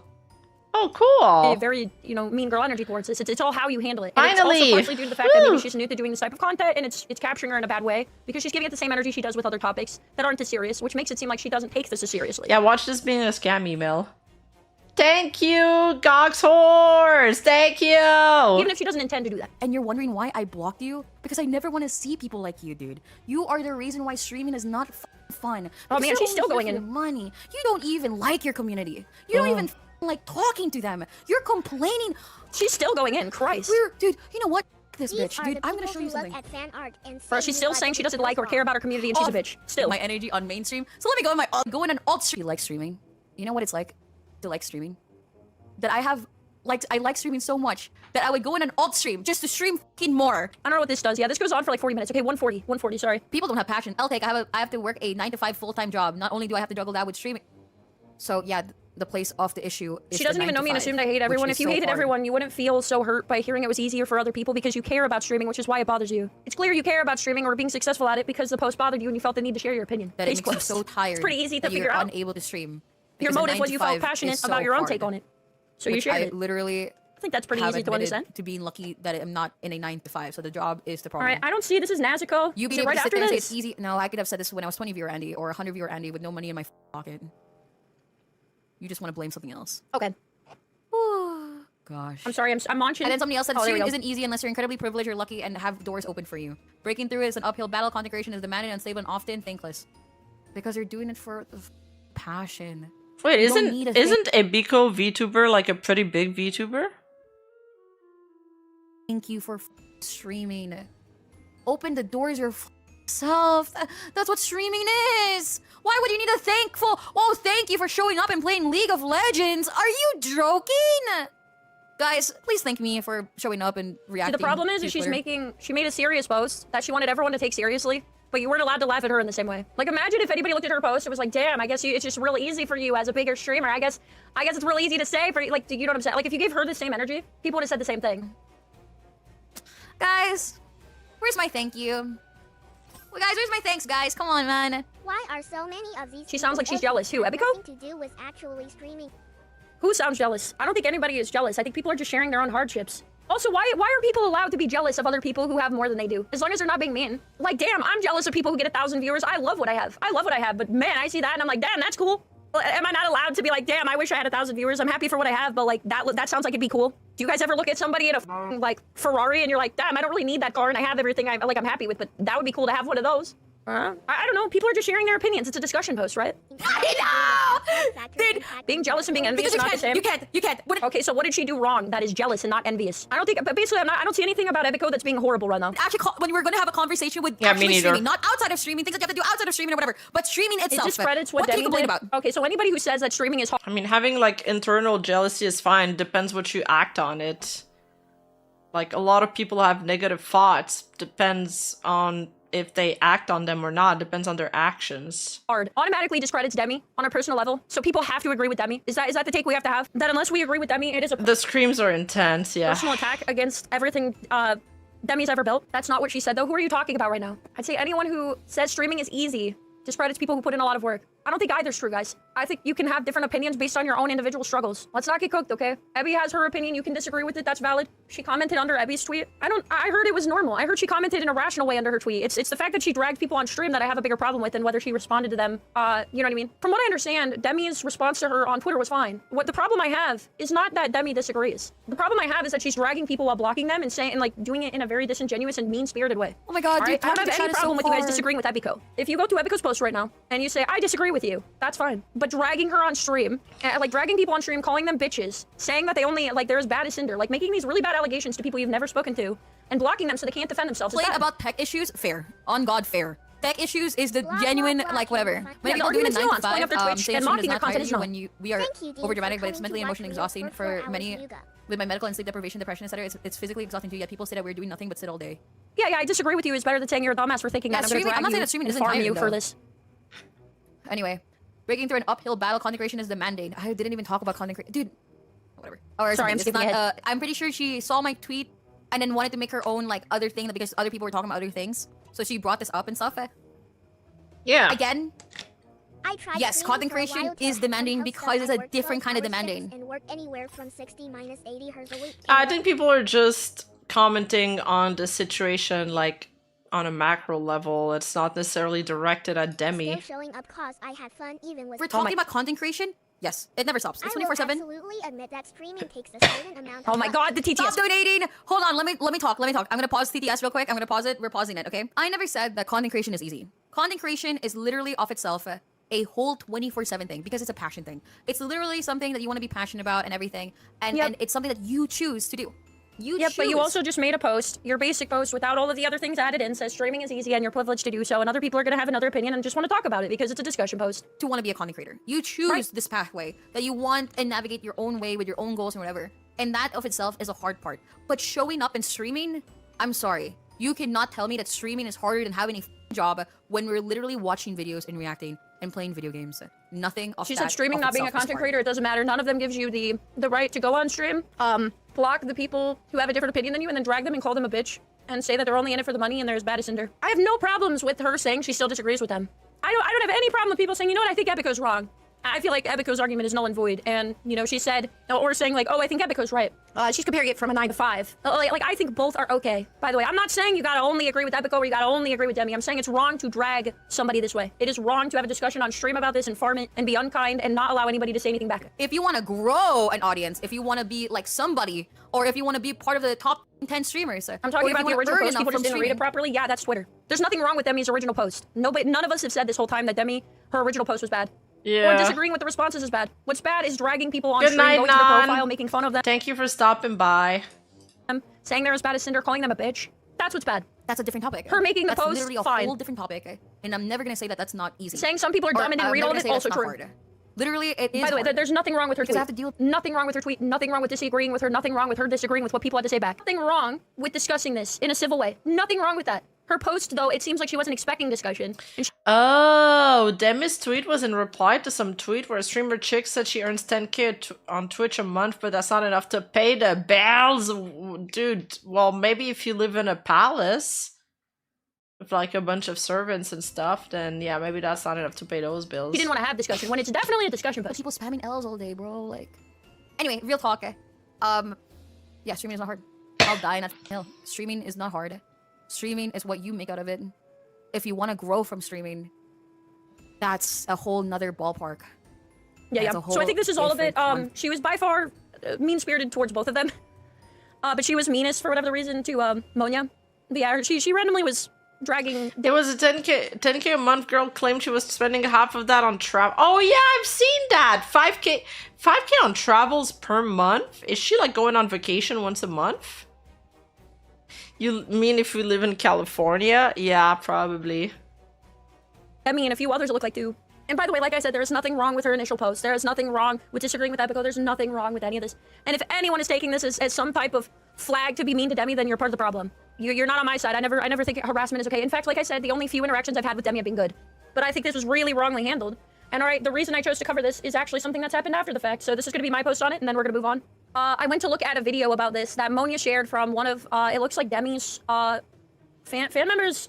Like, I was informed the video was made by a Demi fan. It was not made by Monia directly. And apparently Demi made her own video. Now, what I think is unfair is Demi copyright claimed. No, I don't know if that content creator travels once a month at 5k. I mean, maybe she only travels first class or on private jet. I don't know. I don't get it. There's no way it's 5k of Ubers or transport because that's crazy. Oh shit. Wait, my buzzer.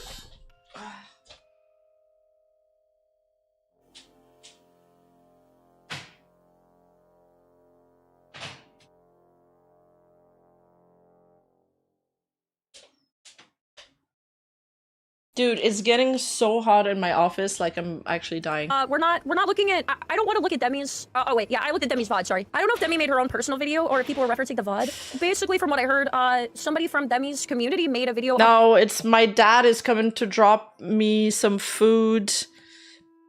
But he knows I'm streaming. He just leaves like food at my door and then leaves sometimes. like I'm some kind of like gremlin, you know, living in her cave. Oh, hi, Straub. How's it going? I think it's some fish, so I can't let this sit outside for too long. Yeah, it's so nice. I have the best dad ever, for real. Like, for real. About the situation. And Monia linked the video. She said in here that it was just covering the situation, and I went to click on it, right, to just hear more context, and it's gone because Demi removed it for copyright. Like, so not only can she not make a video on YouTube about it, or anybody who does might get copyright claimed potentially, because this video did. But she blocked the girl, criticized her on a VOD, and she can't stick up for herself anywhere else because otherwise she'll get copyright claimed if she makes like a video on YouTube covering her side. And so this is what made me want to cover it. I'm sorry if it's a darker topic again. You guys know how I love to keep it lighthearted, but I also just have I'm not better than anyone, okay? I just don't like bullying. And I would hate this if something like this happened to me. My problem is I think of being in Monia's shoes, and I imagine if you're a small streamer, because you don't have connections and all of that, people just might not care. People just might leave you in the dust because like there's no benefit monetarily. Like, let's just be real. I could ignore Monia the entire time I'm a streamer. You want to know why? Being friends with Monia does not give me an advantage. Is Monia here? She was earlier. I've been yammering a while, though. She might have gone to take a pee or, like, do something with her life, touch grass. My point is, right, is that the fact that she can't... I feel like this is bullying because she has no way to retort. She has no way to say, hey, I feel like this isn't fair to say to me. It is a one-sided conversation where Demi gets to have her large audience and farm it, and Monia does not get to say anything back, stick up for any of her points, doesn't get to say that she's not like Cinder, she doesn't care about the money. And also, you know... As much as I say if you're wrong, right? Like, if I'm a bigger creator and a smaller creator is being mean to me, I don't think it's cool to pull the victim card of, like, you're a smaller creator. But it wouldn't matter what size she is, this is wrong, and it does have a more monumental effect when somebody is a smaller streamer and you are a well-supported larger streamer, and the smaller streamer has a hard time having their voice stand out then because it's being muffled, right? So this is why I covered it. I mean, Monia could still tweet about it even behind a block, and it would surely... It looks like everything's going back to Demi. It looks like she's keeping on top of everything everybody that's tweeting about it, even people that are not adding her. Monia could also make a video too, if she wanted to. Unless she fears it being copyright stroke. Because I don't like bullying. I don't like the feeling that, like, somebody who is less relevant, quote-unquote, by number stipulation on Twitch, who is less beneficial to befriend or be nice to or advocate for. But for sure, I mean, Demi is just shedding a big negative light on this content creator. And I think that's what Rosie doesn't like here, which is fair. It's ignored when they get dogpiled. So if you guys wouldn't mind... And at the end of the day, just... Again, I don't know if this is just her usual energy, but it just feels like such an over-the-top reaction, taking this comment so personally when perhaps it wasn't directed at her. It was just Monia's opinion on that discussion. It just wasn't that serious from the start. Don't be mean to Demi. Criticism that is constructive is good. Dogpiling is never good. Attacking someone's personal life is horrible, and nobody should ever do that. And if you do that, you are no member of mine. If you want to do something productive with your time, if you feel like really touched by this, why don't you go follow Monia? Why don't you spend that energy being kind to the person who may not have gotten a lot of kindness around the time, right? Spend that energy not raising a pitchfork, but raising a light to somebody who needs it. At the end of the day... Hi, I want to start as a VTuber. Do you have any app to create your... No, but usually people get artists to create their VTuber custom. There is a resource channel in my Discord server where we give some tips. But if you want to buy a VTuber for cheap, you can buy pre-made models on like Booth or other websites online. There's also the Suica model that's a customizable VTuber model. That's very popular. You should look into it. It's very nice. There's so many people holding pitchforks. I truly think that just calling it out as what it is and giving love to the people who deserve it is more than enough, alright? Is more than enough. So that's all I have to say about it. Geek Jack, Fiverr. Yeah, you gotta be careful on Fiverr sometimes, because I think Suica tweeted that somebody stole her model and was reselling it. But there's like so many, amazing pre-made models now. You can just start off with those and then figure out if you like VTubing before moving forward with a custom model. You could check out websites like VGen as well, who are mostly artists that are catering to VTubers. And they have some varying range price. Some of them are very affordable.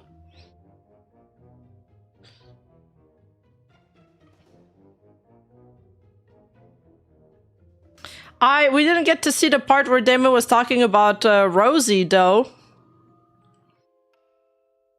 But, that's okay. Actually, I don't know what the whole pirate software thing is about.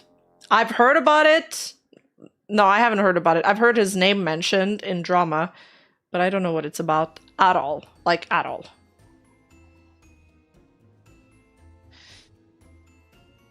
I'm missing out? Is it that big?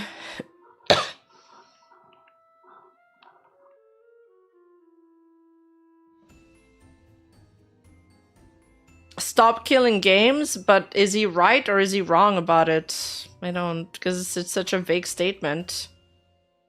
I feel like games should not be killed. I just saw how Demi was talking on stream and the way she was laughing and stuff just seemed kind of mean. Yeah. They're saying it's the next video on Rosie's channel. Sorry, I coughed into the mic. I gotta go soon. Reason, I'm just gonna say it blatantly, I think it's behavior. I do. It says F being able to sit on my arse, go into Demi's that she didn't. We got a whole team. You're talking to me? Me. So what I'm referring to when you see that when you make a tweet like yours and invites discussion, I went over this in the video that I made the other day, but what I mean is, when your post invites discussion is, I have seen this tweet, so you could make this post. It's a little bit surprising. It's not about the different opinion! I blocked her! So that's why I was saying, hey, like, if you're not somebody who tends to post a lot on Twitter, what you said in this post just leads to many people who are gonna want to talk about it. Like, dude, they just had a different opinion and just wanted to share with you. It's not about the different opinion! I blocked her for my own mental strain! I'm allowed to do that! By the way, I never said that you're not allowed to fucking do that. Okay. I think blocking is great. I think if you want to be done with something and your mental health is taking strain over a dumb Twitter post, you should absolutely block and move on. The thing that I said is that I particularly think it's unhinged. Wait, Pirate Software has lost over 130k subs on YouTube in the past 30 days? Bro, I should make a video on that. Comparison to go in and insult them to this degree on stream, sorry. That was my issue, not them blocking or deciding they didn't want to get into it anymore for their mental health. So this is not what I am saying or not what I ever have said. Oh my god, are people insane? Are people insane that I have to fucking like, am I not allowed to block somebody? I have to like explain why the fuck I'm blocking to them? The fuck? No. See, this is what I don't like. It's focusing on something I never said. That's why, do you guys see how this is kind of frustrating for me to read? It's like, yes, my entire point of making this post was to say that you are not allowed to block anyone who makes you uncomfortable. Fuck are you talking about?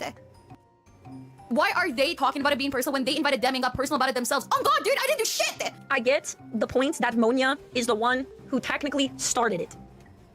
That point is not lost on me. But I think it loses any type of relevance or defense when you drag someone on stream. It's the dragging on stream, all right? I think you could go back at her on Twitter, all of these things, all right? And even you could talk about her on stream, but calling her a bitch and calling her names, I feel like that's unhinged. I'm not really moving from that, all right? But it has nothing to do with this, okay? I'm not saying she didn't start it. I'm not saying that that point is not lost on me, but it doesn't disprove the point that I made. And then I fucking blocked her and then she made it like my fucking business. All right, so what she's talking about is after she blocked her, she went and said like, damn, I guess I can't disagree with this person. Like, she wrote her own tweet, took a screenshot of her being blocked, right? Even so, okay? That somehow it's like, you know what? She made a second post about me, so I'm gonna go on stream and call her a bitch that's just as bad as Cinder, and that's justified. That escalation is crazy, right? I'm not saying Monia's without fault or shouldn't have done this, right? Like, Monia shouldn't have done this and not expected any pushback, but the pushback was, you know, we really upped the ante there. We really put it into overdrive there. Oh my god. Demi is escalating this at every turn. Dragging another streamer live comparing her to Cinder is so mean-spirited. You don't agree with her, but she wasn't attacking you in any form of capacity. Okay, now I will say, I read some responses, and I will take the criticism here. You know, she probably felt like this was directed at her. Bro, what she said made me feel like that's what she was. Sorry, I'm just being honest. That's fine. I took it as less personal, but I can totally see, with some others' perspectives and looking back into it again, that this could have been taken more personally. It's a quote retweet at the end that says like, do better or something like that. Totally valid. Am I not allowed to be fucking honest about my opinion as well? I wasn't dragging her. I was reading her fucking shit and commentating over it. You were dragging her, your commentation was insults. You said she's like Cinder, she's a bitch. This is not commentating. This is different than simply being like, oh, this is where our differences are and all of that. Like, this is insults, all right? That the problem is the insults, not the commentating, all right? So I just don't like that this is getting twisted again. Because that's what my fucking opinion is, and that's what it is. If you don't like my opinion, that's fine. Is it fine? Because you're going off on it for 10 minutes. So I feel like, just maybe, it's not fine. That's literally fine. Perhaps. But get off your fucking high horse. Oh my god, this what high horse am I on? Is it that high of a bar to just be like, hey, I don't have a problem with you personally, but I feel like this was much. I feel like this was bullying. I feel like this was just a little bit far, and I don't really want to see this with other people. Like, I even said, I am not perfect. Like, people have called me out for things that I've done, rightfully so, in my own time streaming, all right? I am not better than this person. I've said it over and over fucking again. like virtue signaling bullshit. Yes, I'm virtue signaling for saying a spade is a spade, and that dragging someone and calling them names and saying really harsh things about them and going through their profile on Twitch and laughing at them. Okay, yeah, sure. If that's what virtue signaling is, that's fine. This happened because interlies Demi as being one to refer with the manager. It would have been better for Rosie and Demi talk behind the scene. Why? Why would they need to talk about this behind the scenes? This is not a personal... Why do people always have this answer for everything? No, some things are meant to be in the public realm, like this. It was a public tweet, it was a public response. They don't owe each other anything. They're just dunking on each other's answers. This is content creation, baby. Demi made it public. An easy job when I blocked her. I even explained in the tweet that you're fucking coding. Dude, listen, I explained in the This is content for us. tweet that you're coding because you didn't read, but I can't read, boys. Sorry, let's find out. Let's find out with the power of reading how I'm wrong here. blocked her over the fact that I don't want to interact with her secret post because she's another streamer who sees it as business. And that take was stupid as fuck to showcase why streaming is hard. You could feel that way. I feel like that's totally fine. This whole tweet is totally fine. What you're saying is totally fine. I just don't like the dragging. I just don't like the dragging on stream. even fucking showed you the literal reason why. My bad, he's right. Girl, shut the fuck up. Engaging with your community. Oh yeah, my bad. Let's move out of the way for real hardworking guys. My bad. I forgot how backbreaking it must be to sit in your ass and play video games. Like, be real with yourself. And then she said, engaging with my community isn't mentally draining.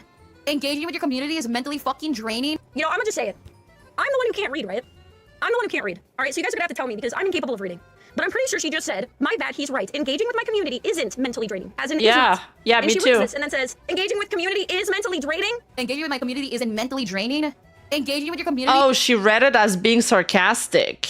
is mentally fucking draining. I mean, I don't know, I can't read, but it sounds like you misread that. By her own logic, by her own rules she put in place. You can't read! And then she explains it as DMing people, staying active on Discord, chat off stream, make small talk in DMs. I'm in the fucking right to call this so stupid. Why the fuck can I not? Because of her fucking size? No, I said you're allowed to call her out. Why are we yelling? Why are we yelling? No, you're allowed to disagree. I don't know You're allowed why to think we're this is bullshit. yelling. You're allowed to think this is a bad thing. You just didn't need to drag them on stream. You just didn't need to go on stream and start using insults. You didn't need to just. This is fine. I never said that. There was nowhere in my tweet, which apparently she read thoroughly, unlike me who can't read, where I said she couldn't criticize it. I literally just said it was bad for dragging her on stream, but I'm the one who can't read. Be fucking for real. I mean, now this kind of my Wait, is it sarcastic or is it not sarcastic? heart, but I think apologizing. Why would I need to? Holy shit. Whatever. Move. Because you dragged her on stream. I never really thought you were gonna apologize, but I didn't think you'd have a problem with this tweet to this degree. Oh man, yeah, I've learned that you are not somebody who will apologize or admit wrong, from what I've seen. You're entitled to what you want, but, just like you said, it's completely okay to disagree with you. And I'm disagreeing with you. I think this isn't good. Oh, God, so fucking addicted. I'm addicted. How am I addicted? I made 2 posts. You are on stream. What? She's gone on stream for like 2 hours the first Wait, day, 3 hours the next addicted? day. Or not, sorry, 2 hours one day and like an hour or so the following day farming this again. And then she titled her stream yesterday, I am the big bad wolf reactor, as a joke. I mean, you could call me a farmer, but farmer recognizes farmer, brother. It's not a good community. I don't know any of these girls. Motherfucker. What the fuck are you fucking saying? I said, I don't know any of you guys. I've had a few DMs with you about Marvel Rivals that never went anywhere, but that's it. I meant what is stated right there that you are reading, that I don't know any of you personally. This is so blown. God, you guys are so fucking deprived of fucking drama and the VTuber sphere that you're so fucking victimizing yourself. God. What am I victimizing myself over? When did I claim I was a victim? She's Why so is good at reading. Rosie Where does it say being that? dragged into I'm sorry, this? the person who apparently can't read. Where is the part in here that I say I'm victimizing myself? Nobody acted like the victim until somebody did, and I called it fucking out. God, if you think my crash out isn't valid, I'm sorry, you wouldn't fucking get it. You wouldn't get it, guys. You know what? No, wait, the crash out isn't valid. Like, come on. She has it so difficult. She gets a free pass. And I'm not saying she doesn't have it hard. From what I've heard, she's disabled, right? But so is Monia, by the way. Monia's also disabled. But that doesn't mean you can act like that. Don't say that you don't know them is kind of harsh. Assumptions on how somebody is, like how they project themselves, and they projected themselves like that, and I have the right to fucking say my opinion on it. Like, yes, you do. And I never said you didn't have the right to speak your opinion on it or disagree with it. You could even do that on stream. It's just the dragging, screaming, and insults. I'm unsure. Like, dude, holy shit, get off my fucking ass. I'm sure why the footage was VOD rip. If you're unsure, why comment on it? You don't know shit. Because it's still bad to copyright claim. And it doesn't detract from my point. I don't know why we're yelling. God, you know why the VOD was fucking removed? Because it had no fucking commentary, and they didn't even add the whole fucking VOD. So let me get this straight. You guys think she Wait. wouldn't copyright claim it if somebody uploaded the whole VOD and on how unhinged it was? Because I feel like she would have. Maybe she wouldn't have. True. I mean, wait, well, first of all, you can't re-upload a full VOD. That is actually against YouTube's rules. Clipping the VOD is the right play there. Maybe the whole VOD of her spouting like this and being unhinged for 2 hours with more than just Monia, by the way. Because she also went off on people like Epico and stuff. Here is the section she talks about Ebico. You don't need a thank you for fucking streaming. Open the doors your fucking self. That's what streaming is. Why would you need a thankful? Oh, thank you for showing up and playing League of Legends. Are you joking? Guys, please thank me for showing up and reacting to Twitter. Guys, where's my thank you? If anything, it just looks more unhinged if you see that it was like 2 hours of it. Oh lord, dude, this is the most dumbest fucking shit ever. But if you go drag another girl for disagreeing with you, I didn't drag her for disagreeing on me. I don't give a fuck about different opinions. Okay, so let me People are fine to have different opinions, guys. This is what not dragging on stream looks like, and being fine with other people's opinions. This is not dragging, guys. This is just normal banter with somebody who can't talk back. Bitch, do you even like streaming? Do you even like creating an audience? Isn't the whole point of streaming creating an audience and engaging with your community? Like, dude. You're welcome, God, Akbar. guys, I could not imagine. I can imagine engaging with your community. She's so nice. I love this discussion where only she can talk. That's definitely not dragging another person on stream and only criticism. Rose's commentary is so funny. She's so nice. She said it so casually.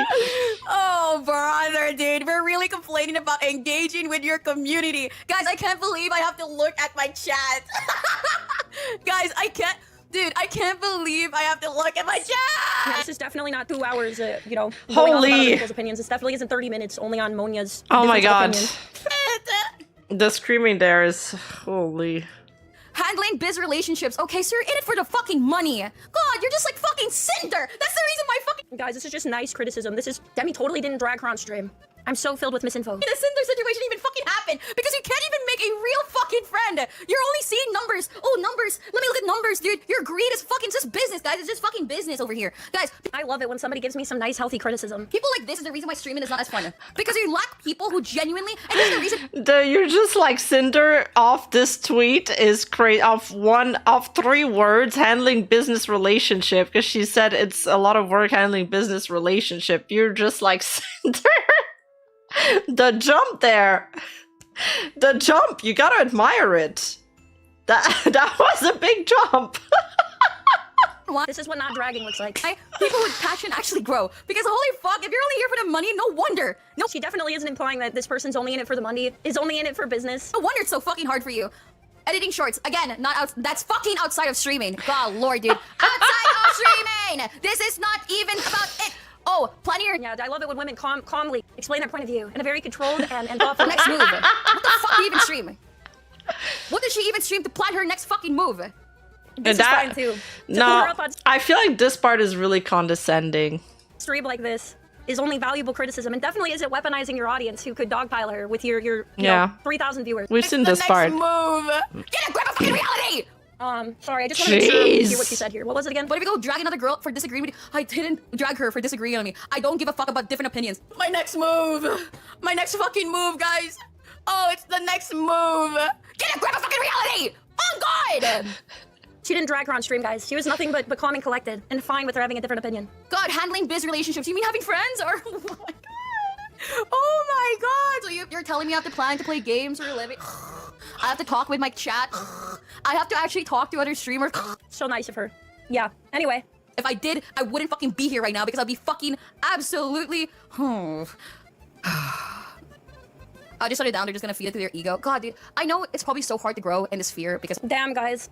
She's thinking about me, how hard it is to grow in the sphere. It's how hard it is to grow. of how so many streamers are there and stuff, and you need to like put yourself out there. Okay, I don't know why, but the energy reminds me of that VTuber clip that we watched where the girl pulled a gacha.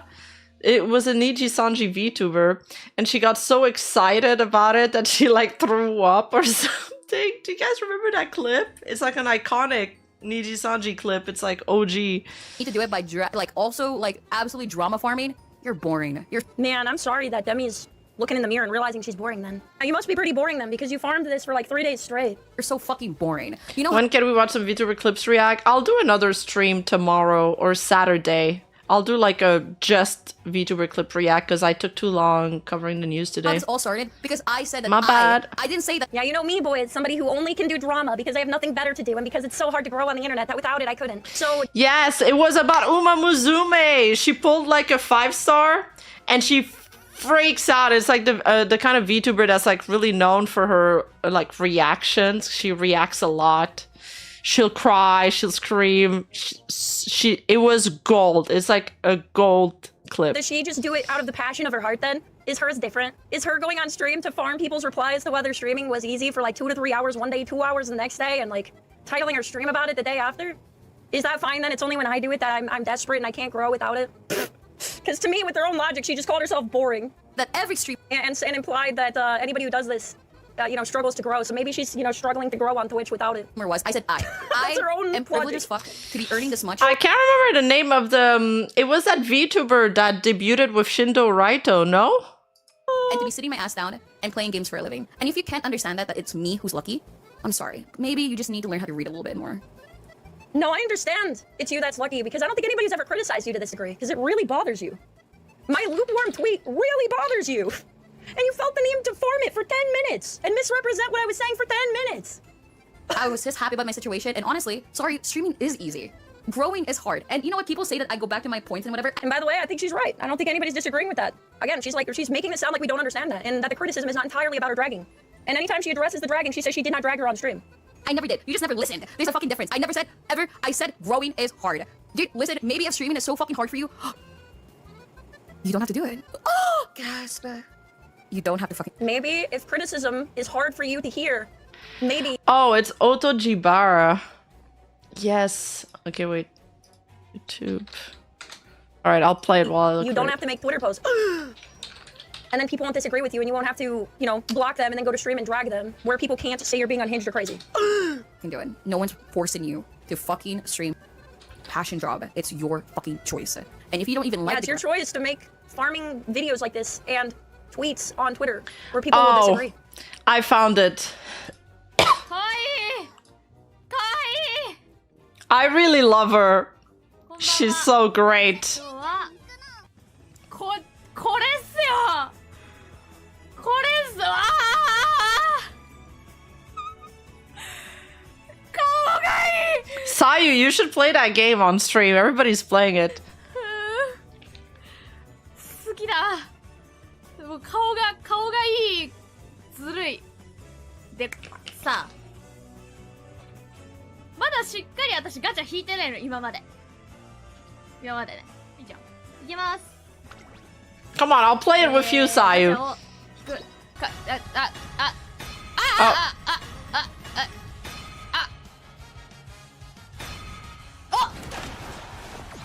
いいですね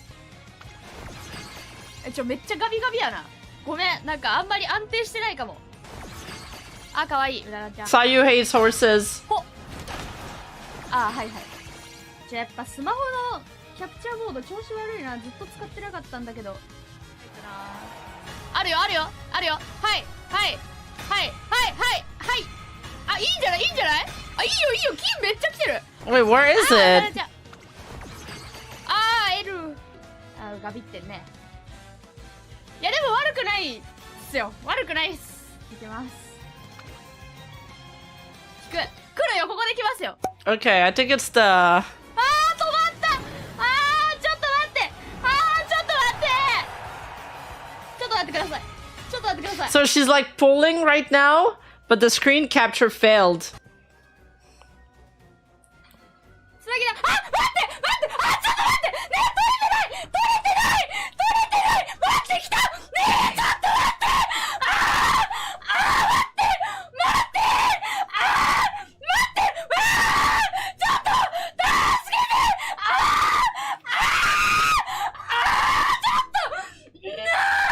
ちょっと待ってよ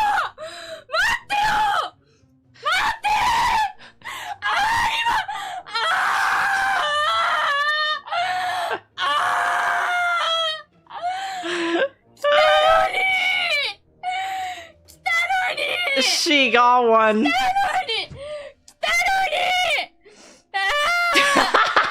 Dude, the effects on the subtitles really, really give it. Yeah, no. Sayu said the same thing. The subtitles are the best part. I didn't even know you could make subtitles like that. That's so good.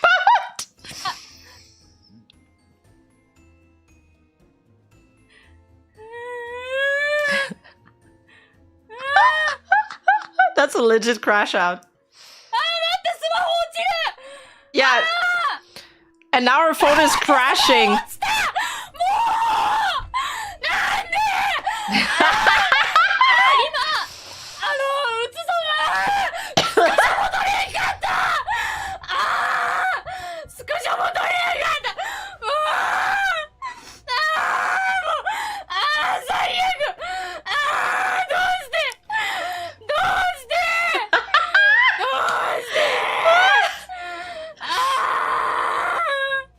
It's so legendary.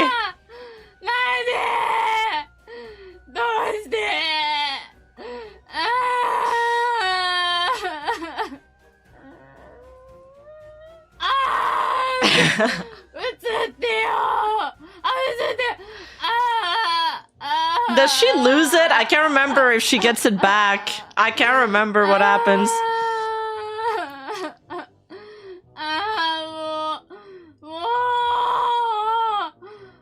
もう一回引くから私もう一回引くまでもう一回引くまで終わらないから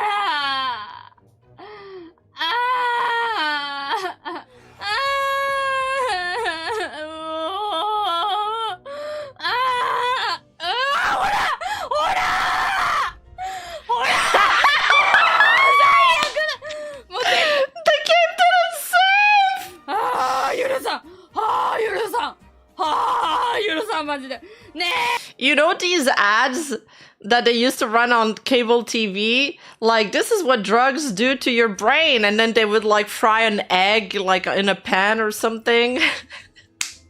This is what gacha does to your brain. もう最悪ねえ It's not there. もう一回引きます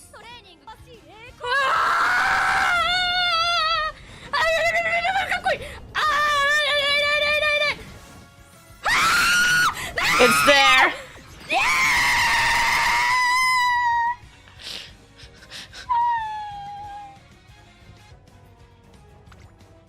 She's spamming screenshots. マジでなんでさっき落ちた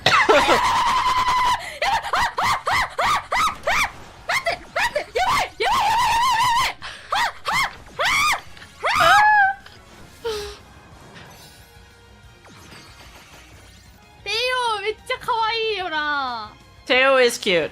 しつこねえな She got another rainbow.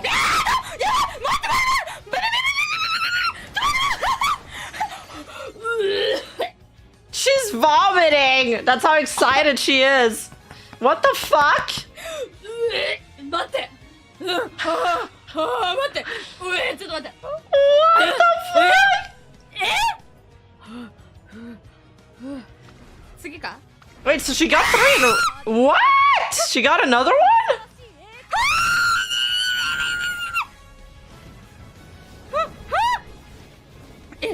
やばくない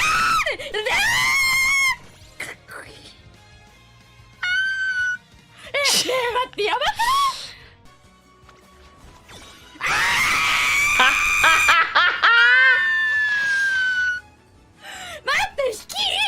Oh, it's 3 golds to rainbow. Okay, okay. Bro. もうねえ I don't know. It looks like it hurts her throat.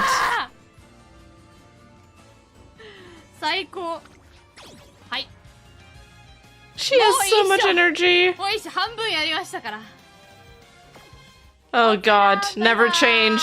Never change. Please. It's sad that she's retired now. Well, she's not a VTuber anymore. Or at least not under this persona, because this is such a legendary clip, man. I feel like one day I'm gonna have to do a video where it's just like all the best VTuber clips or all the most unhinged VTuber clips mashup. Huge respect for her. She's so funny.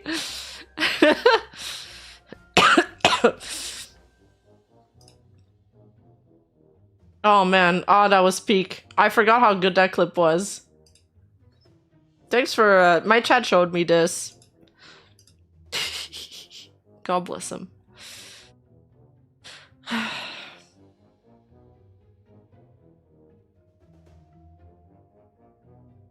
Oh, here. Alright, I'm gonna raid Lumi.